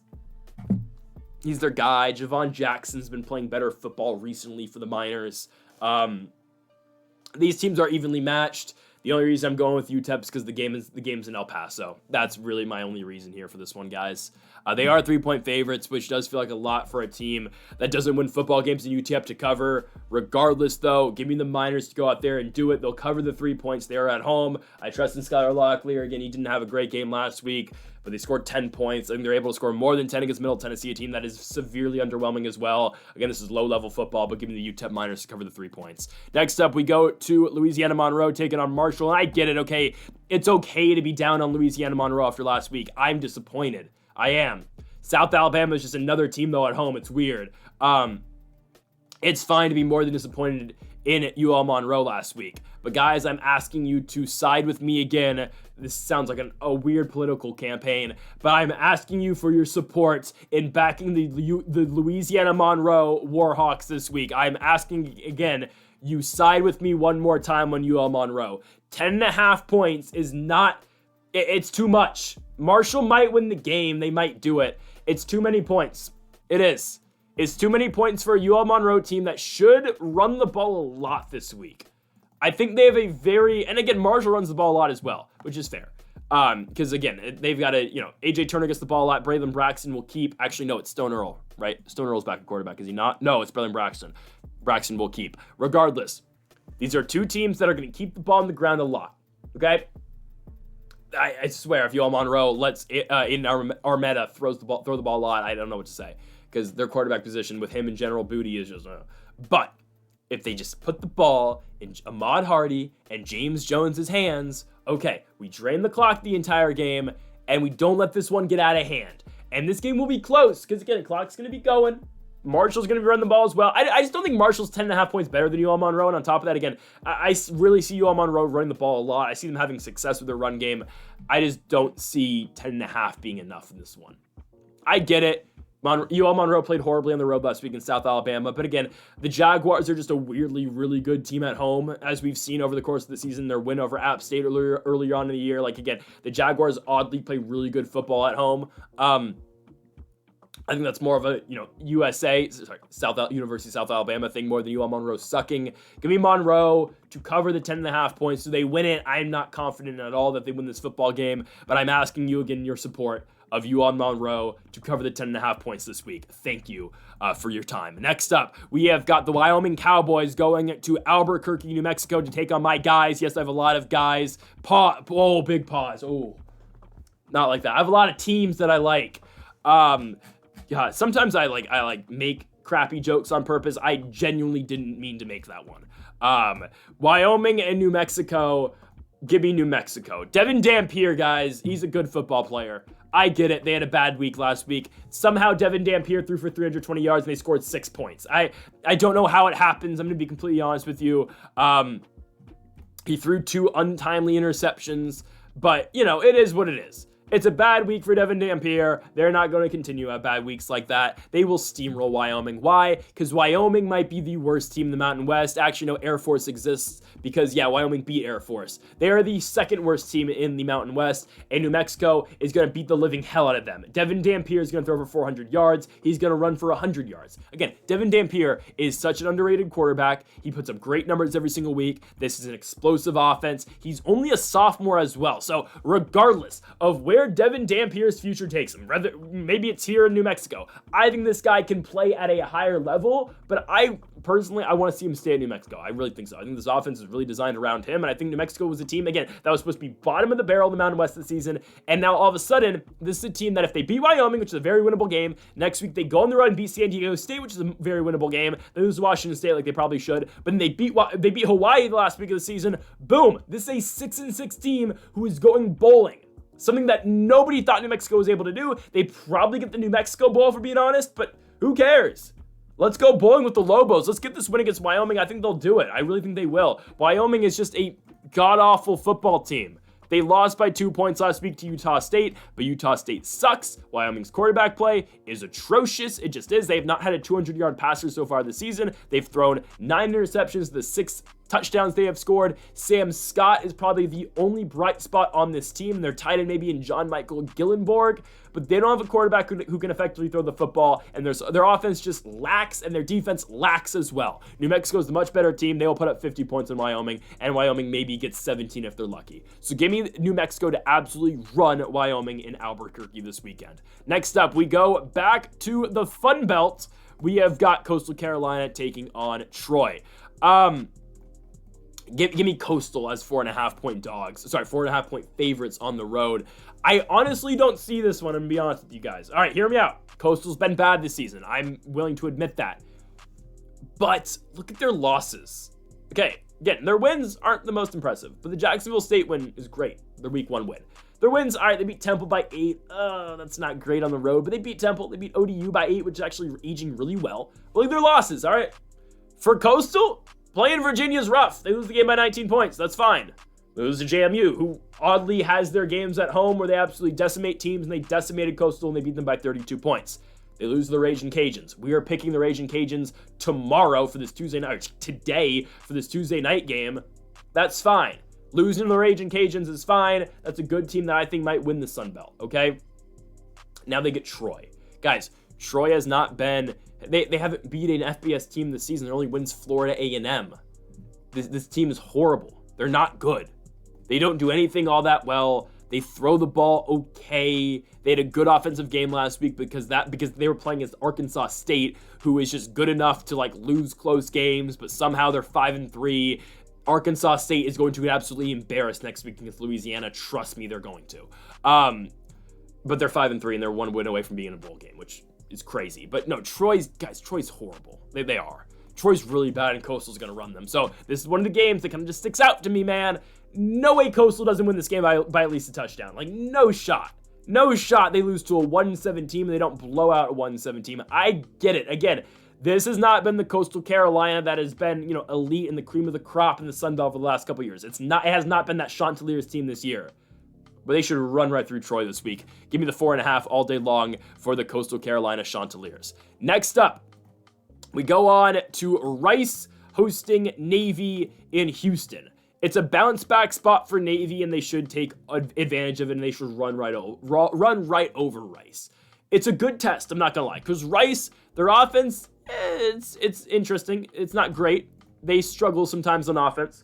But it's their defense that actually does keep them in games. And their defense is actually pretty solid, which I think is a really good test for this Navy team. Now, I'm gonna be honest with you, I don't keep up with Rice football like this. Did EJ Warner get benched? I'm serious. I don't know if EJ Warner got benched or not. I'm sorry, guys. I'm not the most... I don't really pay attention to Rice football that much. I don't really watch Rice football live. And to be honest with you, I need to check... Okay, EJ Warner's hurt. Okay, so Drew Devlier got the start last week. No, it was not Drew. Nope, that's an old tweet I just saw from October. No, that is this. Okay, wait. Wait. So Devin got the start. Oh, yeah, Devin did get the start. Yeah, okay. Yeah. So it was Devin Devlier, who got the start last week for Rice on the road against UConn. They stayed in the game. They lost by 7 points because their defense is good again. They lost 17-10. EJ Warner's injured. Obviously, the son of Kurt Warner, Hall of Fame quarterback. Devlier went 14 for 30 with 88 yards. It's not like he runs the ball that well either. He had 6 carries for 7 yards. Yikes. Is EJ Warner playing this week? Because if EJ Warner's playing, this isn't a horrible spot for Rice. But I don't think he's playing, right? Again, former Temple quarterback. There's not much talk about Rice football on the internet, so I'm really not finding anything on if EJ Warner's playing or not. Yeah, I don't think EJ Warner's playing. Wait, let me see. Oh, no, he might play. Is it a concussion? I'm not sure. Regardless, give me Navy. EJ Warner gives Rice a better chance to stay in the game because he's much better than whatever the hell they have. Like, again, if EJ Warner doesn't play, I think they're screwed. They're completely screwed. EJ Warner's a junior, right? I think he's a junior. He'll probably hop back in the portal after this year. Yeah, EJ Warner's a junior. EJ Warner gives Rice a better chance to win the football game, but Navy should roll Rice. Again, it was an off week last week for Blake Horvath and the guys. They play Notre Dame. I said Notre Dame was going to win the game. I thought Navy was going to cover it, is what it is. And unfortunately, we have to pump the brakes a little bit on the midshipmen here. They will beat Rice. They should. Again, and with Warner being out, that only helps Navy more. It's a matter of if they cover the spread. 12 points, I think they do. Again, don't forget, don't be discouraged because that one game is Notre Dame. Guys, every other game this season, Navy's won by 12 points. Even when they play Memphis, they've won every other game by 12 points. They should be able to absolutely beat the crap out of Rice, especially, again, if EJ Warner doesn't play. Rice is screwed on offense. I get Rice plays good defense, but it's easy to say, oh, we can stop Navy until you actually line up across from that option offense that can now throw it like Horvath. Yeah, no, this is all Navy to absolutely destroy Rice on the road. Next up, we go to Mississippi State and UMass. How does UMass keep scheduling these games? I get it. They're more than willing to play all these SEC schools, but don't forget, 3 weeks ago, they hosted Missouri and lost 45-3. Now they go on the road in Mississippi State. Oh, right, because UMass isn't independent. That's why they're always available to play these games, because they go to Georgia later this year as well. Yeah, of course. That's great. No, that's awesome. Good for UMass, right? Good for the Minutemen. Keep getting your money. I'm serious. Good for them. Mississippi State dog walks them this week. Absolutely dog walks them. Mississippi State's the only team not to win a game in the SEC this season. They're playing better than their record indicates. They've been much better since their loss to Toledo, right? They covered for us in the Texas game. They covered for us in the Georgia game. They covered for us in the A&M game. They did not cover last week against the Razorbacks at home, which is unfortunate. It's fine. Bounce back opportunity. They are in desperate need of a win. They beat UMass. Here's my thing with Mississippi State, guys. They're not winning a game the rest. Actually, they have a chance to beat Missouri. And they probably won't, because Missouri should not be ranked and they're horrible. But Mississippi State probably doesn't win a game the rest of the season. Their only win so far this year is Eastern Kentucky week 1. They're 1-7. They're probably going to be 2-10. Let's just be honest with ourselves, guys. You know damn well these guys are going to run it up against UMass. They don't give a damn. They don't have to see UMass again. I don't think they're playing next year. Yeah, Mississippi State's going to run this game up. What is the line? 18.5? Is it 18.5? What is it? Yeah. Guys, UMass max puts up 7 points in this game. Like, they're going to get absolutely dog walked. This is a 56-7 victory for the Mississippi State Bulldogs. 18.5 is ridiculous. Don't forget what's happening here, guys. UMass is a bottom of the barrel, one of the worst FBS schools in the country, and I don't care how bad Mississippi State is, they are still a team in the SEC. I don't give a damn. Give Mississippi State to absolutely roll UMass. This game's not competitive. Next up, we go to the Big 12, Arizona State versus Oklahoma State. I'm taking Oklahoma State. I am. I'm going with Oklahoma State because, again, Arizona State's just a different team on the road. They are a much different team on the road. Their wins this season: Wyoming at home, Mississippi State at home, Kansas at home, Utah at home. We picked Utah as our big underdog pick of the week a couple weeks ago, and look, it happened because we were fading Cam Rising at all possible points. You look at their road games. They barely get by Texas State, which is, in hindsight, not a bad win. But again, Arizona State is expected to beat Texas State, even though I think they were only like 2.5-point favorites that game. I think they did cover that one on the road. They might have been dogs. I don't remember. I remember I picked Arizona State, though. Regardless, they barely get by Texas State. When they lose to Texas Tech, who hasn't been playing great football as of late, and they lose to Cincinnati, which I said was going to happen. I think Cincy's a pretty solid team with Brendan Sorbsy, and I think, again, that's just hyping up the win Colorado had last week even more against a good Cincinnati Bearcats team, excuse me. But now Arizona State goes on the road against Oklahoma State. Guys, Oklahoma State's been playing competitive football the last couple weeks. I get it. Baylor kind of ran away from them at the end of the game last week in Waco. But Oklahoma State's been playing good football. They've been playing competitive football. They're due for a win. They are more than due. They are the only team in the Big 12 that hasn't won a football game in the conference. They're 0-5. Alan Bowman put up 359 yards last week, and it was not good enough. Ollie Gordon has been a shell of his former self, unfortunately. He had a good game a couple weeks ago against BYU, but unfortunately for Ollie Gordon, that's been his only 100-yard rushing game in the Big 12 this season. Again, Oklahoma State is due. They are so due for a victory, and this feels like the game they will get it. Again, you get Arizona State on the road. Is Sam Levitt not playing this week? I think it's going to be Jeff Sims at quarterback. Oh, no. Sam Levitt's probably back by now. Let me check. Again, this kind of changes things, but regardless, I'm still taking Oklahoma State. Actually, Sam Levitt should be back. Sam Levitt has been cleared to play against Oklahoma State. Okay, that's fine. Regardless, we're still taking OK State. The game is in Oklahoma. Oklahoma State, again, this is a huge game for them because look at the rest of their schedule this season. They should probably... they have a chance against Texas Christian. They have a chance against Texas Tech. Hey, they have a chance. Honestly, hey, I'm not going to lie to you guys. Oklahoma State, they're fighting for their bowl lives because they're not beating Colorado. They could win the next 3 games, and they could still make a bowl game. For as horrible as the season this has been for Oklahoma State, they can still win their next 3 and get in. Now, they're going to be uber motivated to win this football game. They're going to beat Arizona State, and they're going to. I think they are. Arizona State, again, I know they get their quarterback back. That's fine. They got to go on the road against Oklahoma State, who has shown the potential this year. They just haven't really, they haven't really showcased it yet. They are so due, guys. Oklahoma State is so due for a victory, and I'm probably going to keep picking Oklahoma State until they actually do win a game. This is their week, guys. Give me the Cowboys. Oklahoma State finally gets a victory in the Big 12, and it will be a victory over Arizona State. I get it. Are they going to get ran over by Cam Scatebo?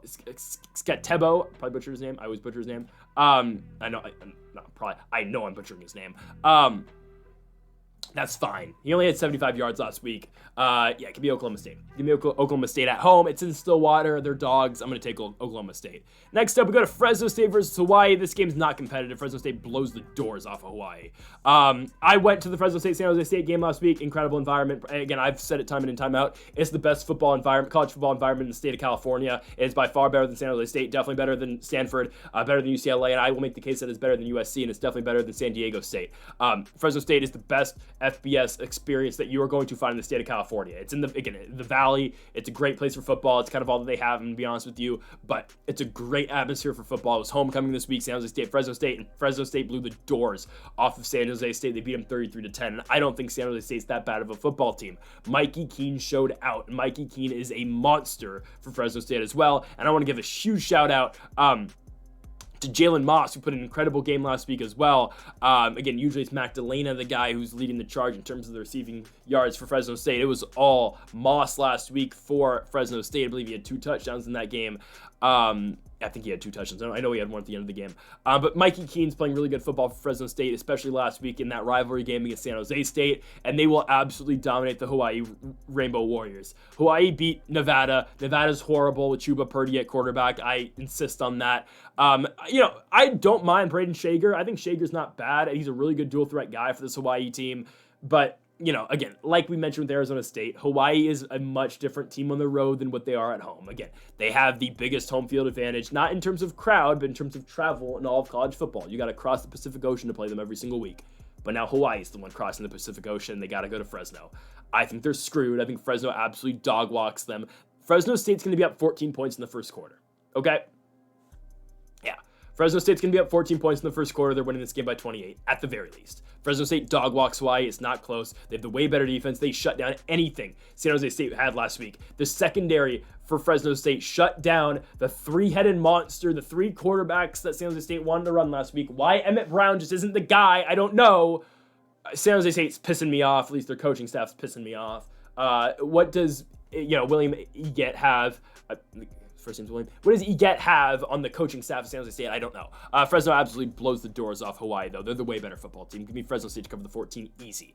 We go to the Big Ten, Wisconsin and Iowa. Oh, Wisconsin. The damn Wisconsin Badgers, guys. I said at the beginning of the season, I said at the beginning of the year that Wisconsin, I have a gripe with Wisconsin. I just do. I have a gripe with this football team. And it dates back to last season. I've told this story before. I'm not going to tell it again. But I don't like Wisconsin. I don't. There's nothing, legitimately, it's just a matter of I bet on them once and they lost me a bet. But regardless, and every time it seems like I bet on Wisconsin, they lose. But I said at the beginning of the season, I said, you know what? I'm never going to pick Wisconsin in a football game this season. But then I finally did. I started to pick them. I think I did not. I might pick them in the Purdue game. I think I picked them in the Northwestern game to at least cover. And I said, you know what? We're gonna turn it around. That was really zesty, I'm not gonna lie. But we're picking Wisconsin to beat Penn State. At home, huge spot in front of the crowd in Madison. We're going with the Badgers, and they lose. I get it, they're playing number 3 team in the country. But that was the one time I'm ever picking Wisconsin. Give me the Hawkeyes. And now, Cade McNamara apparently is not listed on the depth chart for Iowa. So it is Brendan Sullivan, who played last week. Brendan Sullivan is getting the start. He's got to be better than McNamara, right? Caleb Johnson, again, is an elite running back in college football. He's got 1,200 yards this season. I expect him to run all over Wisconsin this week. I don't think Wisconsin's offense can get going against this elite Iowa defense. And again, maybe the quarterback change, spices things up for Iowa. Maybe, hypes up their team. I don't know. Regardless of that, I like Iowa to win this football game. I expect Caleb Johnson to have a big game, and I expect their defense to step up, obviously, and limit anything Wisconsin has going on the offensive side of the ball. Again, I have my own personal gripe with Wisconsin, so, I might be a little bit biased here, but I think, again, Braden Locke turns over the football a lot. I would expect him to turn it over a couple times against Iowa. I like the Iowa secondary. I think they're able to shut down anything Wisconsin's got going. Give me the Hawkeyes to win this game at home. They are 3-point favorites at home, and I think they should easily cover that. Next up, we go to a former Pac-12 matchup, and now in the Big Ten, you've got USC going on the road to Washington. Both these teams have been underwhelming this season. They're both 4-4. They're both now fighting for their, bowl game lives. And I actually think UW gets the victory. I'm going with the Washington Huskies. I think they beat USC. I think they do. I think they've been able to, they've had USC's number the last couple of seasons. USC's coming off their victory against Rutgers, but, fortunately for USC, it was 11:30 at night for Rutgers when they played that football game in Los Angeles. So, good for USC, but now they get a team that's actually on their time zone and that's actually accustomed to the Pacific time zone. So, oh no. But give me Washington to win this football game. Guys, this is the biggest game Washington has on their schedule the entire year. It just is. Yeah, they have to go to Oregon. Yeah, have to go to Penn State. No, trust me.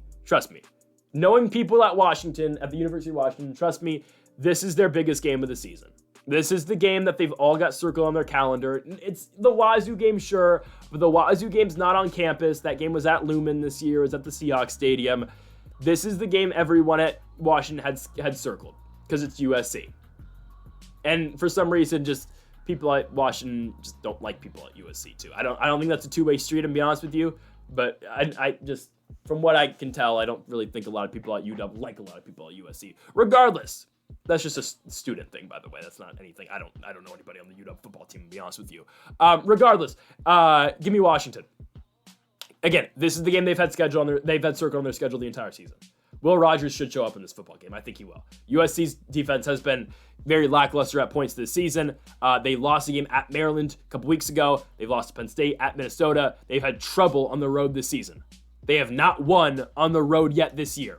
They lost at Michigan at the Big House. They lost at TCF Bank against Minnesota. They lost on the road at Maryland. Not a very good Maryland team, and the only team Maryland's beaten conference so far. And yes, USC has one win in conference this year. Actually, no, they have two now. Rutgers and Wisconsin. Still, though, give me Washington. USC does not play good football on the road. Technically, yes, the LSU game was neutral site, but still that was not a LSU-heavy crowd because it was in Vegas. So give me Washington. Again, the game is in Seattle, and I like UW to go out there and pick up the victory. I think Coleman should have a big day running the football, and I think Washington wins this football game. They'll get it done. They are dogs, so give me the home dogs to go out there and win it. Next up, we have a Sun Belt game this late in the slate. Okay, we do. We're going to Mobile, Alabama. We've got USA, South Alabama, University of South Alabama taking on, gotta stop the Southern accent, taking on Georgia Southern. It's a huge game for the Sun Belt. It is. They're on separate sides, obviously, of the Sun Belt. South Alabama's in the West, and Georgia Southern is in the East. But these are two top teams that might find themselves in the conference championship game of the season. Again, I'd expect Louisiana to win the West, but we'll see. For Georgia Southern, they're coming off of a huge loss last week to Old Dominion. They lost that game by about 30 points, 28 points, I believe. For South Alabama, I mean, they're coming off that huge victory against UL Monroe. Again, this is another team that just plays so much better at home, it seems. I don't know, but they look. How does South Alabama lose to Arkansas State? I don't understand it. I don't know how that makes sense. If someone can explain to me how that works, just maybe if you can crack the code and tell me how they lost, not how they lost to Arkansas State, but like how this makes sense that they lose to Arkansas State, but then they beat these teams. I don't know. Expect South Alabama to absolutely roll Georgia Southern though. Like expect God, who's the running back? It's Kentrell Bullock, right? Yeah, expect Kentrell Bullock to have a huge game running the football this week. Expect him to. Gio Lopez does everything, again, USA kind of needs him to do. He is, he makes all the right plays. 13 touchdowns, 1 interception. Not going to throw for crazy yards, but that's what Gio Lopez does. They do, again, everything that South Alabama needs Gio Lopez to do. He's going to make those throws. He's going to make those plays. Again, I think South Alabama's caught fire right now. I think they're going to blow out Georgia Southern. Georgia Southern just gave 47 points to Old Dominion on the road. Now they got to go on the road to Mobile, Alabama to take on South Alabama. Give me South Alabama to win this football game. We're going to go with South Alabama to get it done. I need to stop saying that. I just want to showcase my Southern accent. I've never been to the South in my life, unfortunately. I need to go someday. Yes, I'm wearing a Tennessee jersey, but I'm not actually from Tennessee at all. Give me South Alabama to win this football game. They should dominate. They should run all over Georgia Southern. And again, we saw all the success ODU had against Georgia Southern. South Alabama should have a lot of success as well. Give me the Jaguars to win the football game. As we go on to the Big 12, Baylor takes on TCU.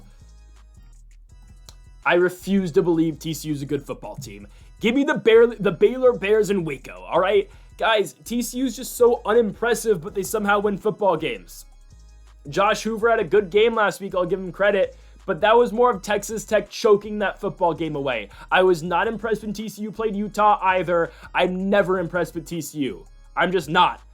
I don't think this team is very good. I think Baylor is able to win a shootout. This is going to be a stereotypical Big 12 game, but Sawyer Robertson and Josh Hoover are going to have crazy numbers this week, and this is going to be like a 49 to 45 point victory in favor of the Baylor Bears. And yes, I said that so we can cover our 3 points. Again, I would expect a lot of points being scored in this game. It's actually the nightcap at 5 p.m., which makes no sense. You tell me nobody could schedule a game at 7 o'clock? Like, you tell me Fresno couldn't schedule that game at 7? UW couldn't schedule the game at 7? Fresno's not even on TV this week. Like, they're the only... How did this happen? Fresno's the only game on ESPN that shows that they don't have a network that they're on. So, who cares? Put the game at 7 o'clock. You'd be the only one on. You're telling me True TV wouldn't take that game at 7 p.m.? Tell me ESPN wouldn't take that game at 7:30 p.m.?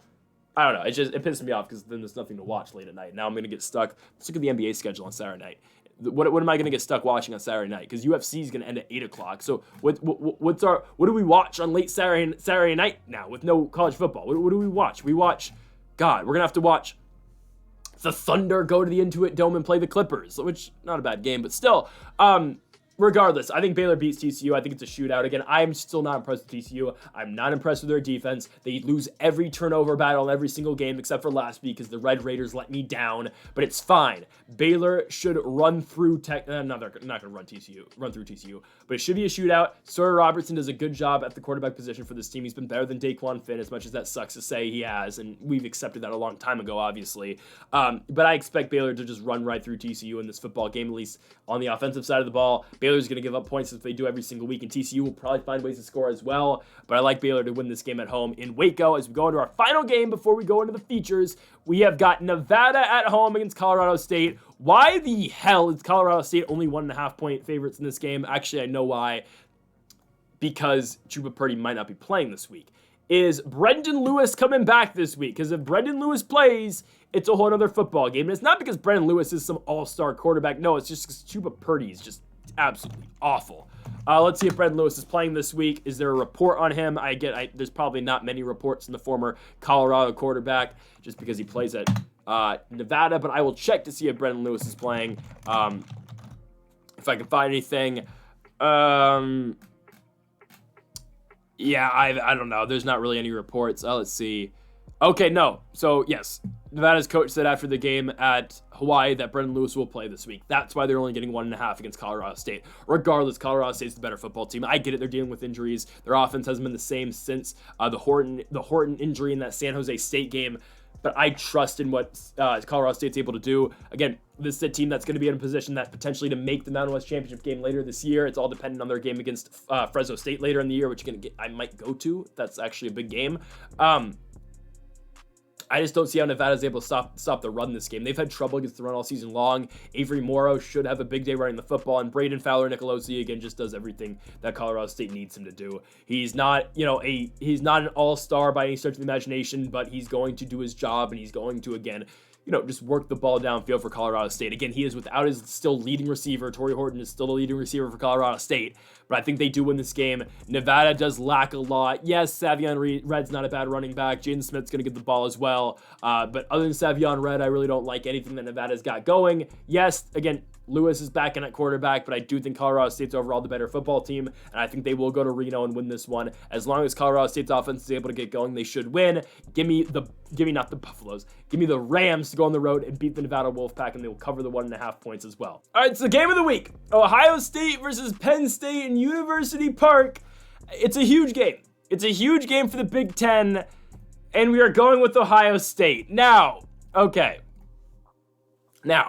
I think both these teams, I think Penn State obviously played better last week. And, I've been kind of down on Penn State the entire season. I've kind of just been waiting for Penn State to lose because I don't think they're the third best team in the country. I think a lot of people don't think they're the third best team in the country. I think Indiana would beat Penn State right now. I think a lot of teams I think Clemson would beat Penn State. I think Miami would beat Penn State. But this one's interesting because they might be getting Ohio State at the right time. They might be. Ohio State had the loss against Oregon. They lose by 1 point in Eugene. And they beat Nebraska after that by 4 points. Again, they had to come back and win it in the fourth quarter. They looked horrible up until that point. But yes, they got out of it. Barely. They barely beat Dylan Royola and the Nebraska Cornhuskers in Columbus. Now they got to go on the road to play Penn State. Again, I think Ohio State gets it. But again, if Penn State was ever going to beat Ohio State, it's going to be right now. This is the time to catch Ohio State. Now, if Ohio State loses this game, are they out of the playoffs? I think they might be. Because again, I'm saying I think Indiana is going to beat them later this year. And there's a scenario I will get to in a second about how Oregon can get squeezed out the Big Ten championship game. But we'll talk about that in a moment. I saw this on TikTok, so I'm going to repeat it. I'm going to be honest with you. I don't remember who made the TikTok, but credit to you if you made it. We'll get to that in a minute. But I don't know. I think Ohio State wins the football game. I think they do. Again, Will Howard did not have a great week last week. They could not run the ball to save their lives against Nebraska. They were averaging like a half a yard a carry in that game, it seemed like, with Quishon Judkins, who had 29 yards on the ground last week. And Penn State, again, I feel like they're so unimpressive, but they just do the right things on defense. They play tremendous defense, and Drew Aller just makes all the right decisions. Doesn't play lights out football, but Drew Aller just does everything necessary for Penn State to go out there and win football games. So credit to Penn State. They do enough to win. But again, I don't think it's going to be enough to beat Ohio State. I think Ohio State's the better football team. I think they're the better built football team, and I'd expect Ohio State to win this football game. Again, I think their run game is going to get back going this week. Penn State doesn't really run the ball that effectively. Drew Aller can get the job done, and he's going to have to in this game. I think, again, if Penn State's going to win this game, if the Nittany Lions are going to get it done, Drew Aller needs to have a lights-out football game, and I just don't expect it to happen against this Ohio State secondary, which, regardless, again, of how they played last week, I think they're going to be a decent challenge for Drew Aller and Penn State. So give me Ohio State to win the game. Now, there's a scenario, and I'm not saying it's outside the realm of possibilities, because I think there's a definite possibility Penn State wins this football game, 100%. It's at Penn State, and again, they're catching Ohio State at the right time. Now, if Penn State wins this game and Indiana beats Ohio State, Oregon gets squeezed out of the Big Ten championship game, assuming all of them go undefeated. Why? The tiebreaker is margin of victory against a common opponent. And I believe it's against the best common opponent those three teams play. Well, obviously that's going to be Ohio State. Oregon beat them by 1 point.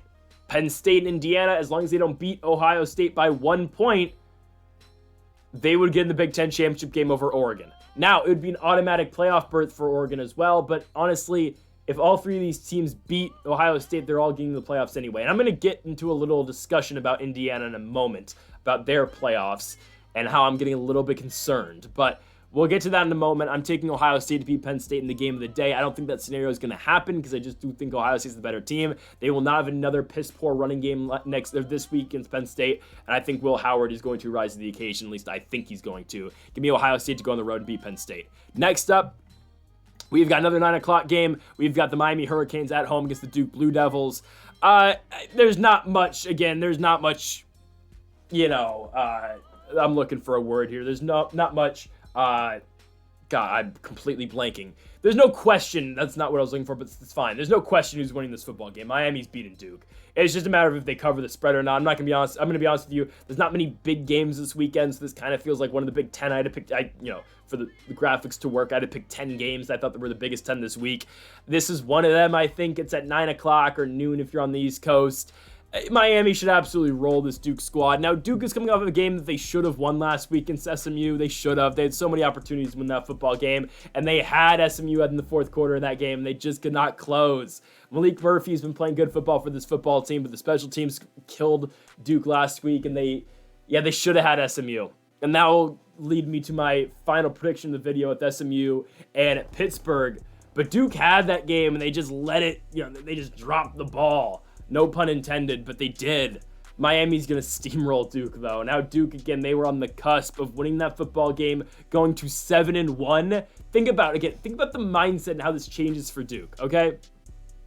If you beat SMU, your only loss in conference is Georgia Tech. And again, Duke was so unimpressive against Florida State, by the way. They were horrible in that football game, but regardless, all right? Say you're Duke. You lose to Georgia Tech, whatever, but you beat Florida State, you beat a ranked team in SMU at home in Durham. Now you go on the road to Miami. You are 3-1 in conference, 7-1 as a whole. If you beat Miami, oh my goodness, we're looking at a potential playoff team in Duke. Again, would they actually beat Miami? Probably not. but motivation-wise, you go from that high of, oh my goodness, we might beat SMU, and now we can look at potentially playoffs if we can somehow beat Miami on the road, to now, crap, we're going to go get smashed against the Hurricanes. Miami's going to absolutely destroy this football team. Cam Ward had an off week last week, but his team still won by 22 points just because it wasn't really needed. It was the biggest game the former Oregon State Beaver, Damian Martinez, has had as Miami Hurricane, 150 yards on the ground. A very good game for him and a much needed game for that rushing attack out of Miami, just giving them another element of their football team. And I like Miami to go into Duke, this game's in Miami. I like Miami to absolutely steamroll Duke again. I think Malik Murphy has a really good chance to show everyone what he has this week, especially people who have not been watching Duke this season. But it's a tough game. Miami's defense does give up a lot of points, so I think Duke's going to have a lot of opportunities to score. But I do think in the end, Miami does get away from them by more than 21 points. Give me the Hurricanes to win this game at home, and they will cover the 19 as well. Give me Miami to win this one by 3 touchdowns. Next up, we have another game in the 9 o'clock hour. We have got Ole Miss going to Fayetteville to take on the Arkansas Razorbacks. Give me Arkansas to cover the 7 points, but give me Ole Miss to win the football game. I don't think Ole Miss can beat this team by 7 points. I think it's going to be very close, but I'm going with Ole Miss to do it. Now, again, Jackson Dart is trying to fulfill his prophecy of winning out, like he said after they lost to LSU. He's got to win out to make the playoffs, and sure, Jackson Dart is correct. They have to win out to make the playoffs, and if they win out, they will be in the playoffs, considering they do play Georgia in a couple weeks. Now, next week against Georgia is going to be really difficult for them. I don't think they get it done, but maybe they can boost my confidence with them just a little bit if they can play well against Arkansas. I'm picking them to win. I don't think they cover, though. Going on the road to Fayetteville, again, Arkansas is coming off a huge victory where they blew out Mississippi State last week, beat them 58-25. A couple weeks ago, don't forget again, Arkansas beat Tennessee, which all of a sudden keeps on looking like a better victory, obviously, with Tennessee's victory over Alabama, right? Arkansas beats them 19-14 at home. They lost to LSU the week after, though, and got blown out by 24 points. It is what it is, though. Taylon Green has been all right for Arkansas this season. I mean, yards-wise, Taylon Green has incredible numbers in terms of, keeping the ball, in the hands of Arkansas receivers. Not the greatest, but their run game really blew up last week, as well as their best rushing game of the season with Braylon Russell, one of the backup backs, leading the charge, obviously. Some of that was in garbage time, but still, you had a huge game receiving the ball wise for Andrew Armstrong, who has had 3 back-to-back really good games for this Arkansas team. And that's why ultimately I think the Razorbacks keep this game close. I think they stay in the fight against Ole Miss, but ultimately give me the Rebels to win this one. I think again the playmakers for Ole Miss are going to win them this football game. I'm looking at guys like Jackson Dart. I'm looking at the guy who leads college football, I believe, still in receiving yards, in Trey Harris, who is going to break 1,000 with this game. Again, Jackson Dart's numbers are tremendous this season. Ole Miss just has to find ways to win football games, and they can't have their offense again stall out once they're about to score like they have earlier in the season. I want to believe in Ole Miss. I don't think their crappy non-conference schedule at the beginning of the season really helped them that much to prepare for SEC competition, but it is what it is. It's the spot that they're in. They're going to have to find something to get going this week because they got to beat Arkansas so then they can focus their attention to Georgia next week. But they can't look ahead of Arkansas because if they look ahead of Arkansas, they're going to go into Fayetteville and they're going to get upset. Give me Ole Miss to win the football game, but I do think Arkansas keeps it competitive, and I think Taylon Green's able to keep this game within 7, but Ole Miss ultimately will go up and win the football game in Arkansas. Next up, we go to the big house. Oregon versus Michigan. I really hope Oregon does not lose this football game because I am going to Arkansas. I'm going to Oregon in 2 weeks' time to watch them play Maryland, not because I'm too hyped to see Maryland, just because I want to see the number 1 team in college football play. So I'm hoping they don't lose to Michigan. I don't think they lose to Michigan. I don't see a world where they lose to Michigan. Who's starting at quarterback for this team now? It's Davis Warren. So if you didn't hear, Jack Tuttle retired. I guess Tuttle was probably the best guy for them this season. Now, it's probably Davis Warren, I think, even though Warren's had his bad games. But Tuttle has retired due to injuries. It is what it is. I don't think Michigan stands a chance against Oregon. I think their offense is not going to be able to score against Oregon. Maybe they were able to get some stops, but every time I say, this defense might be able to hold Oregon a little bit, Oregon continues to score and score at will. Again, Dylan Gabriel is now, as we mentioned earlier in the video, he is the favorite to win the Heisman Trophy. I don't think he should win the Heisman Trophy. I think, again, it should go to Ashton Genty. If not, then it should go to Travis Hunter. If you're looking for a third, then maybe I'm okay giving it to Dylan Gabriel. But again, he should be a finalist. Should he win it? I don't think so.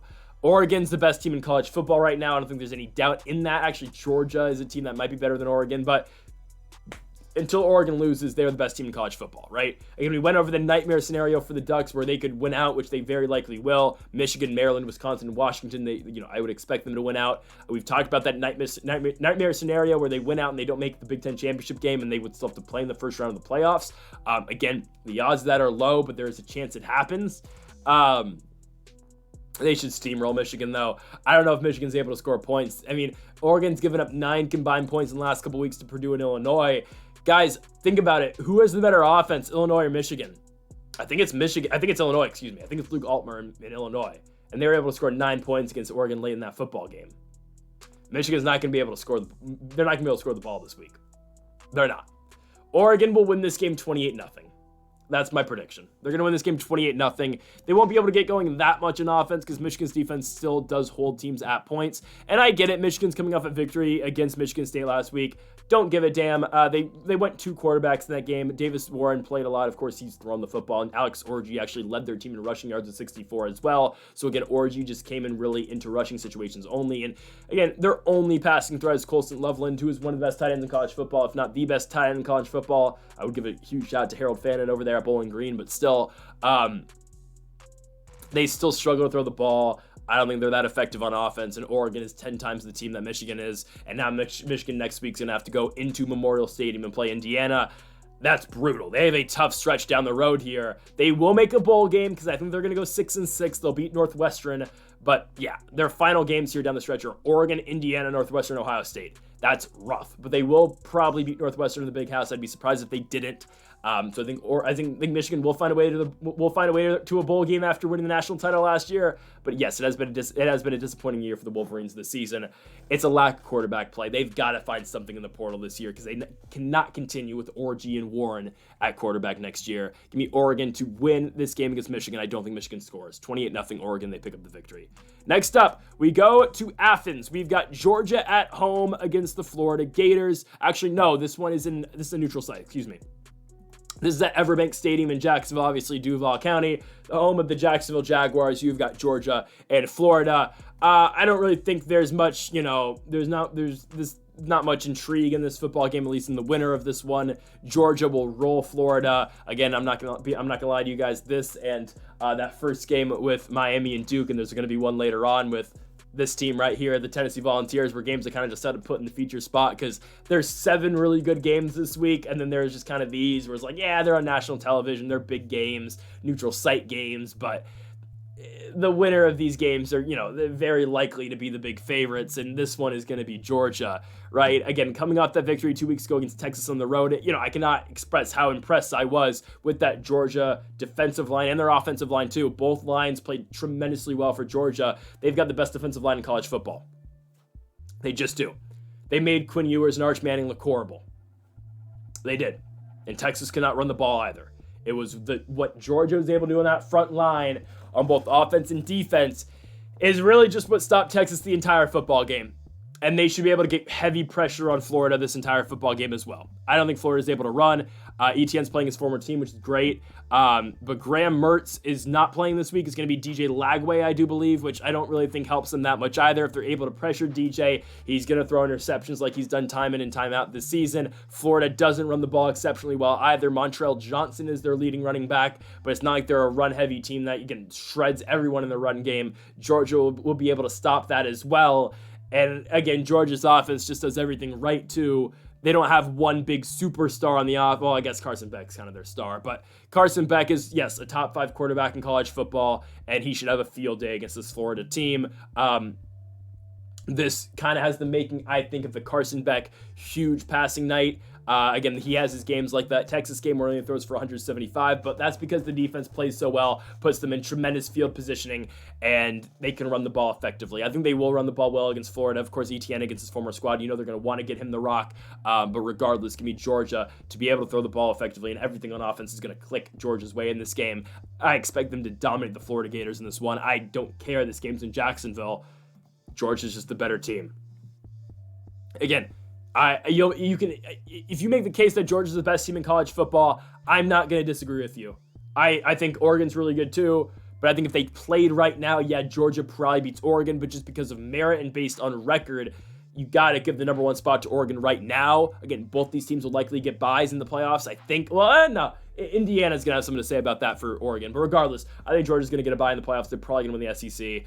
But yeah, give me them to crush Florida in this neutral site game in Jacksonville. Next up, we go on to East Lansing. All right, here are the Hoosiers. Okay. Michigan State and Indiana. I don't know what Curtis Rourke's status is. Indiana is optimistic that Rourke will play. At least that's what Curt Cignetti said. Regardless of who the starting quarterback is, Indiana wins. But if Curtis Rourke wins, then it's a blowout. Okay, that's how I see it. If Rourke plays, who should be in the conversation and should be a finalist to win the Heisman Trophy this season, Indiana blows out Michigan State on the road. They do. They do. They had a close game last season that Michigan State barely got by. They won it by 3 points. Malik Carr had a huge game for Michigan State. I was at that game. It was a couple hours before I left to go back home for Thanksgiving. But yeah, I think that was that game. Yeah, no, it was that game. It was in November. It was the last Indiana football game I attended. It is what it is. But Indiana should kill Michigan State in this football game. They just should. Michigan State, I was saying, okay, they're building up momentum. They beat Iowa. That's great for them. And they go on the road and lose to Michigan. Okay, it is what it is. Michigan's a great defense, but Indiana's got a great defense as well. Aiden Childs didn't play horribly. It was actually not a bad Aiden Childs night. But Indiana, guys, is going to make Aiden Childs look absolutely horrible. I'm going to be honest with you. They are the only team in college football who has not trailed at any point in the season. It's the Hoosiers. They're the only team that has never trailed. And they're not going to trail this week. They are going to give Michigan State the ball. They're going to go 3 and out, and Curtis Rourke's going to drive that team down the field in 7 plays or less and go up 7-0, and they are not going to look back. The Indiana Hoosiers dominate Michigan State this week. They are 10 times the team Michigan State is. All the weapons Indiana has on offense, we talk about them every week. Justice Ellison runs the ball so effectively. Elijah Sarah is their top receiver, but then also you got Miles Price. You got Omar Cooper. And again, they looked great with a guy in Taven Jackson who got benched last year in favor of Brendan Sorbsey, who's now the starting quarterback, Cincinnati, great quarterback in all fairness. But Taven Jackson was piss poor last season for Indiana, and he looked very serviceable last week. They adjusted the offense to the style of Taven Jackson. He's a dual threat guy. They let Jackson run. They let him make the throws that they needed him to make. And Taven Jackson looked great in this offense. That's why I am not concerned if Curtis Rourke doesn't play this week. Don't get me wrong. I really hope he does, because they will blow out. They will blow the doors off Michigan State if he does. But if he doesn't, I think they're fine. I think that they still win the game. I think they still cover. But I think it will be a closer ball game. Indiana's offense struggled at points, just finishing and getting points on the board. How the end of the first half, they had 1st and goal from the 3-yard line. They had to kick a field goal because they weren't able to punch it in. And Cignetti obviously wasn't happy with that. Again, if Curtis Rourke's in the game, they probably go play action and Rourke puts the ball in the end zone. Again, it looks like Curtis Rourke's going to play this week. So if he does, which, again, they are expecting him to, I see no problem. This will be all Indiana this week. They're going to go on the road and absolutely blow out Michigan State. This game is not competitive, guys. Indiana is 7.5-point favorites. Let's ride. Give me the Indiana Hoosiers. Now, I talked about it earlier. There's a scenario that I'm a little bit concerned that Indiana will not make the playoffs. Say they slip on a banana peel and lose to Ohio State, okay? Stuff happens. I think they beat Ohio State. I think they go to Columbus and win that football game. But if they lose, I don't think they get in. I'm going to be honest with you. I don't think the committee is going to put them in if they lose that game. Just because of the way that they're ranked. Again, we need to see. Okay, actually, excuse that.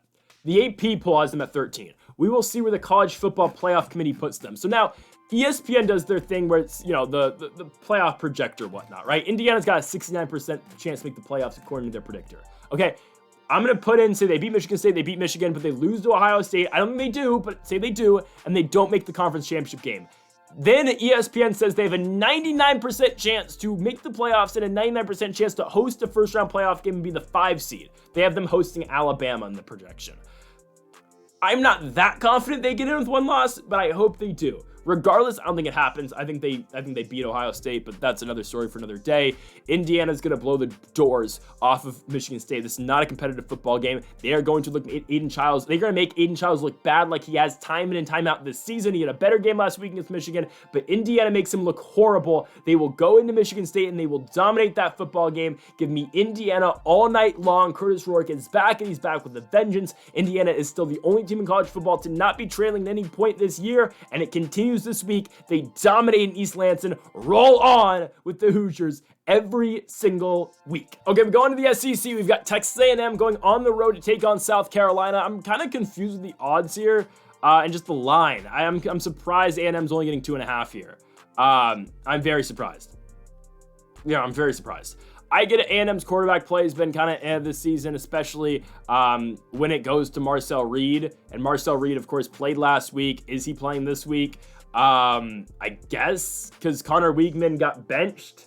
So they went to Marcel Reed, and Reed won the football game for them at the end of the game last week. I don't know who's starting. I would guess it's Marcel Reed, which is fine. I think Marcel Reed is good enough to win them football games.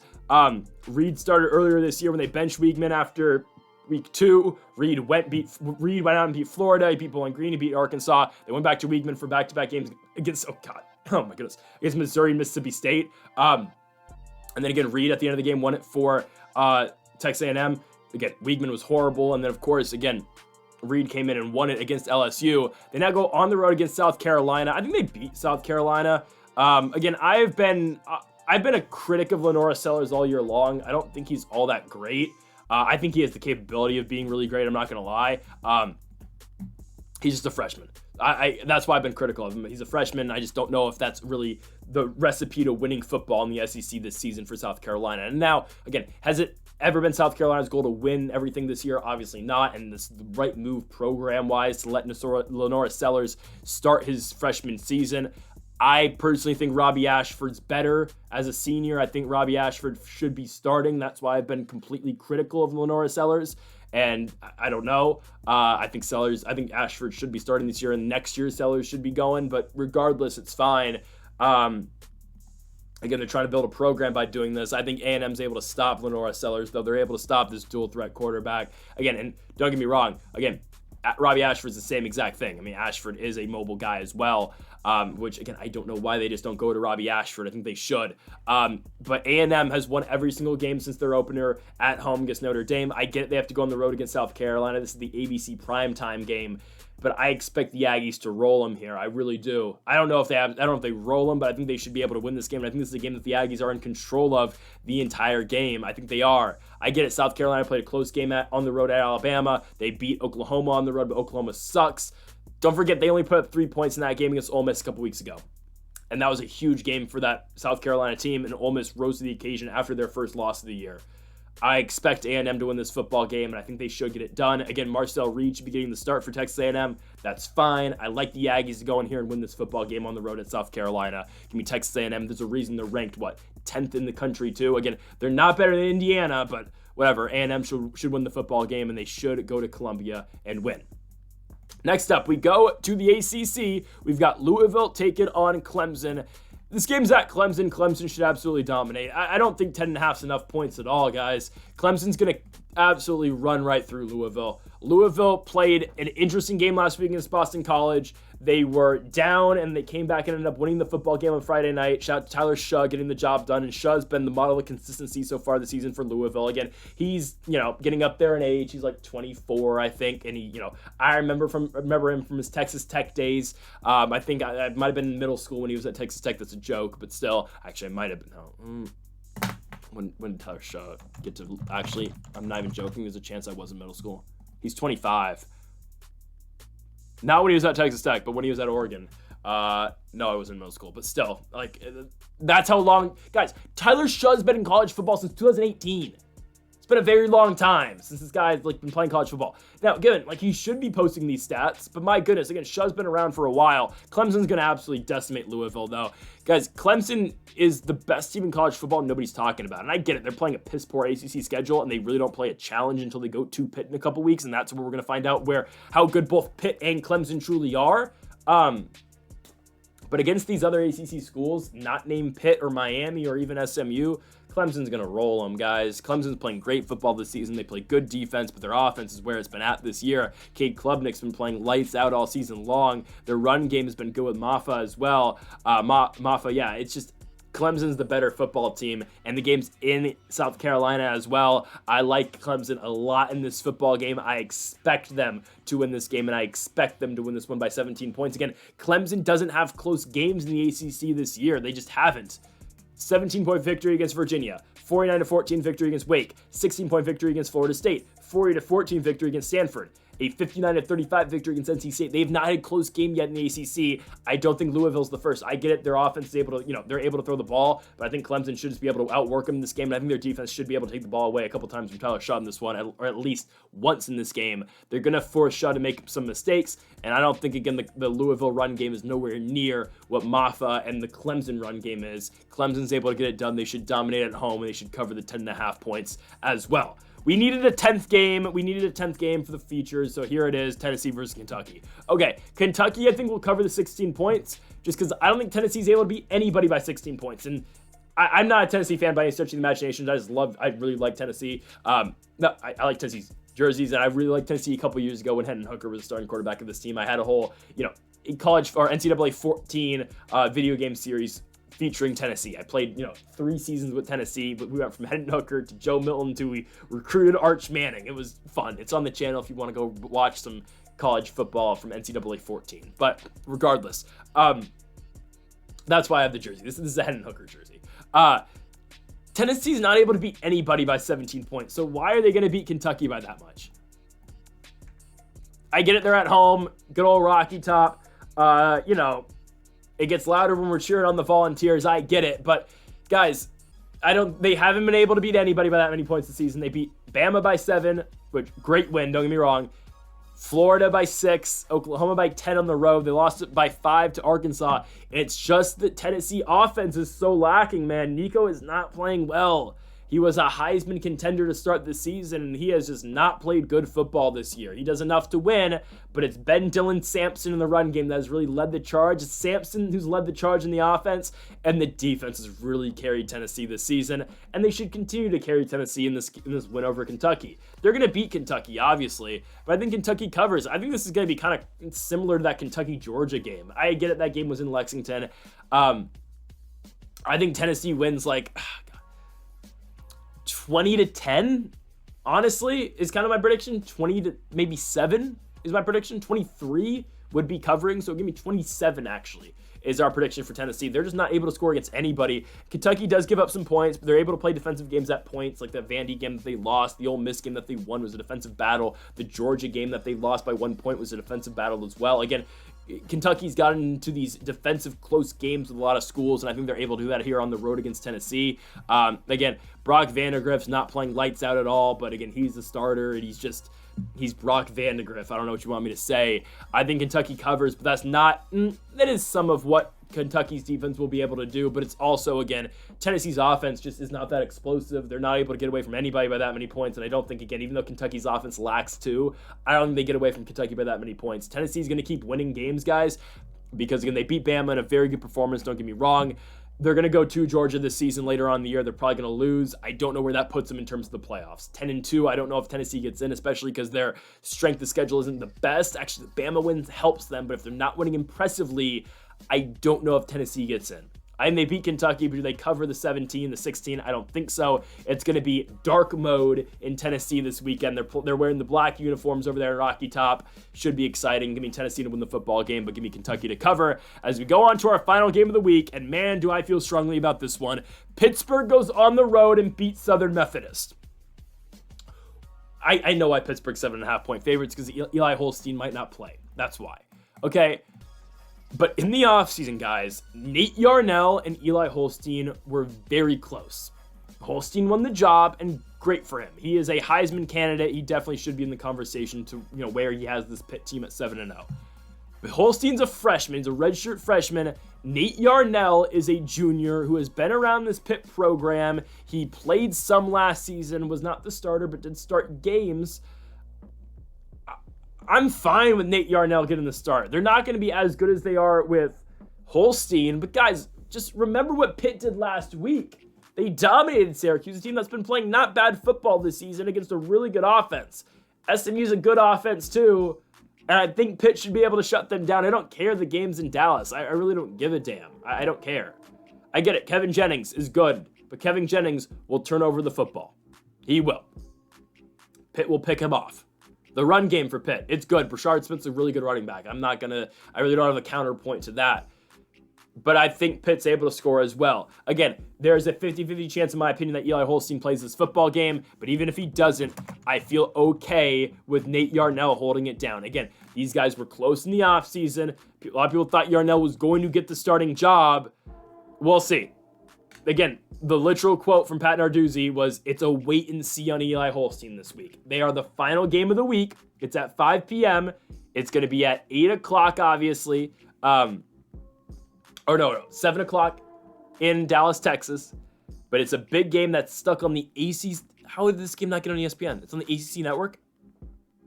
You can put this game on ESPN2. You can switch this with Texas Christian and Baylor. I mean, what are we doing? Oh, my goodness. Regardless, it's a huge game.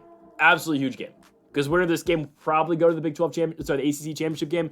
Again, I know Clemson's still on the schedule, but still, it's a huge game. Pitt is undefeated, and they will stay undefeated with a victory on the road here against SMU. Guys, their offense is going to be able to keep up. And their offense is going to be able to put up points. Regardless of who the quarterback is, I am okay with Nate Yarnell, and Eli Holstein, again, is a game changer too, but I like the run game out of Desmond Reed. We'll see if Yarnell's able to run like Holstein's able to. But if you can just get the ball in Mumpfield's hands, you get the ball to Desmond Reed, who obviously is a pass-catching back up the backfield.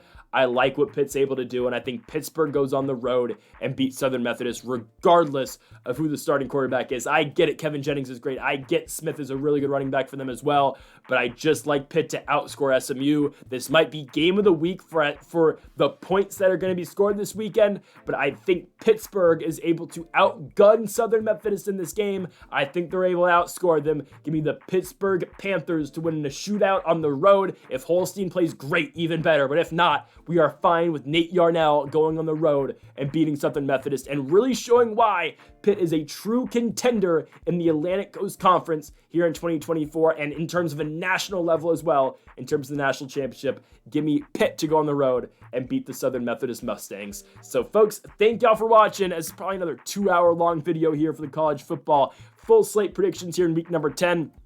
Again, folks, if you like the video, make sure to hit that subscribe button down below and leave a like. Make sure to join us next week for Week 11. We'll be back tomorrow for our Week 9 NFL predictions as well, as we do those every single week. And again, we have daily NBA predictions as well. So if you like what we do with college football and with the NFL, I think you'll enjoy what we do with NBA as well. Again, that's daily, so you get to see, my picks every single day, my reaction every single day to every NBA game. So make sure you join us for that. Again, that drops on the channel every night here on the channel. So later tonight, again, probably around 8-ish West Coast, 11 on the East Coast. We'll have our daily NBA predictions as well, and of course UFC predictions as well. Again, all those are linked in the description down below. So folks, thank you all for watching. Make sure that subscribe button down below for more.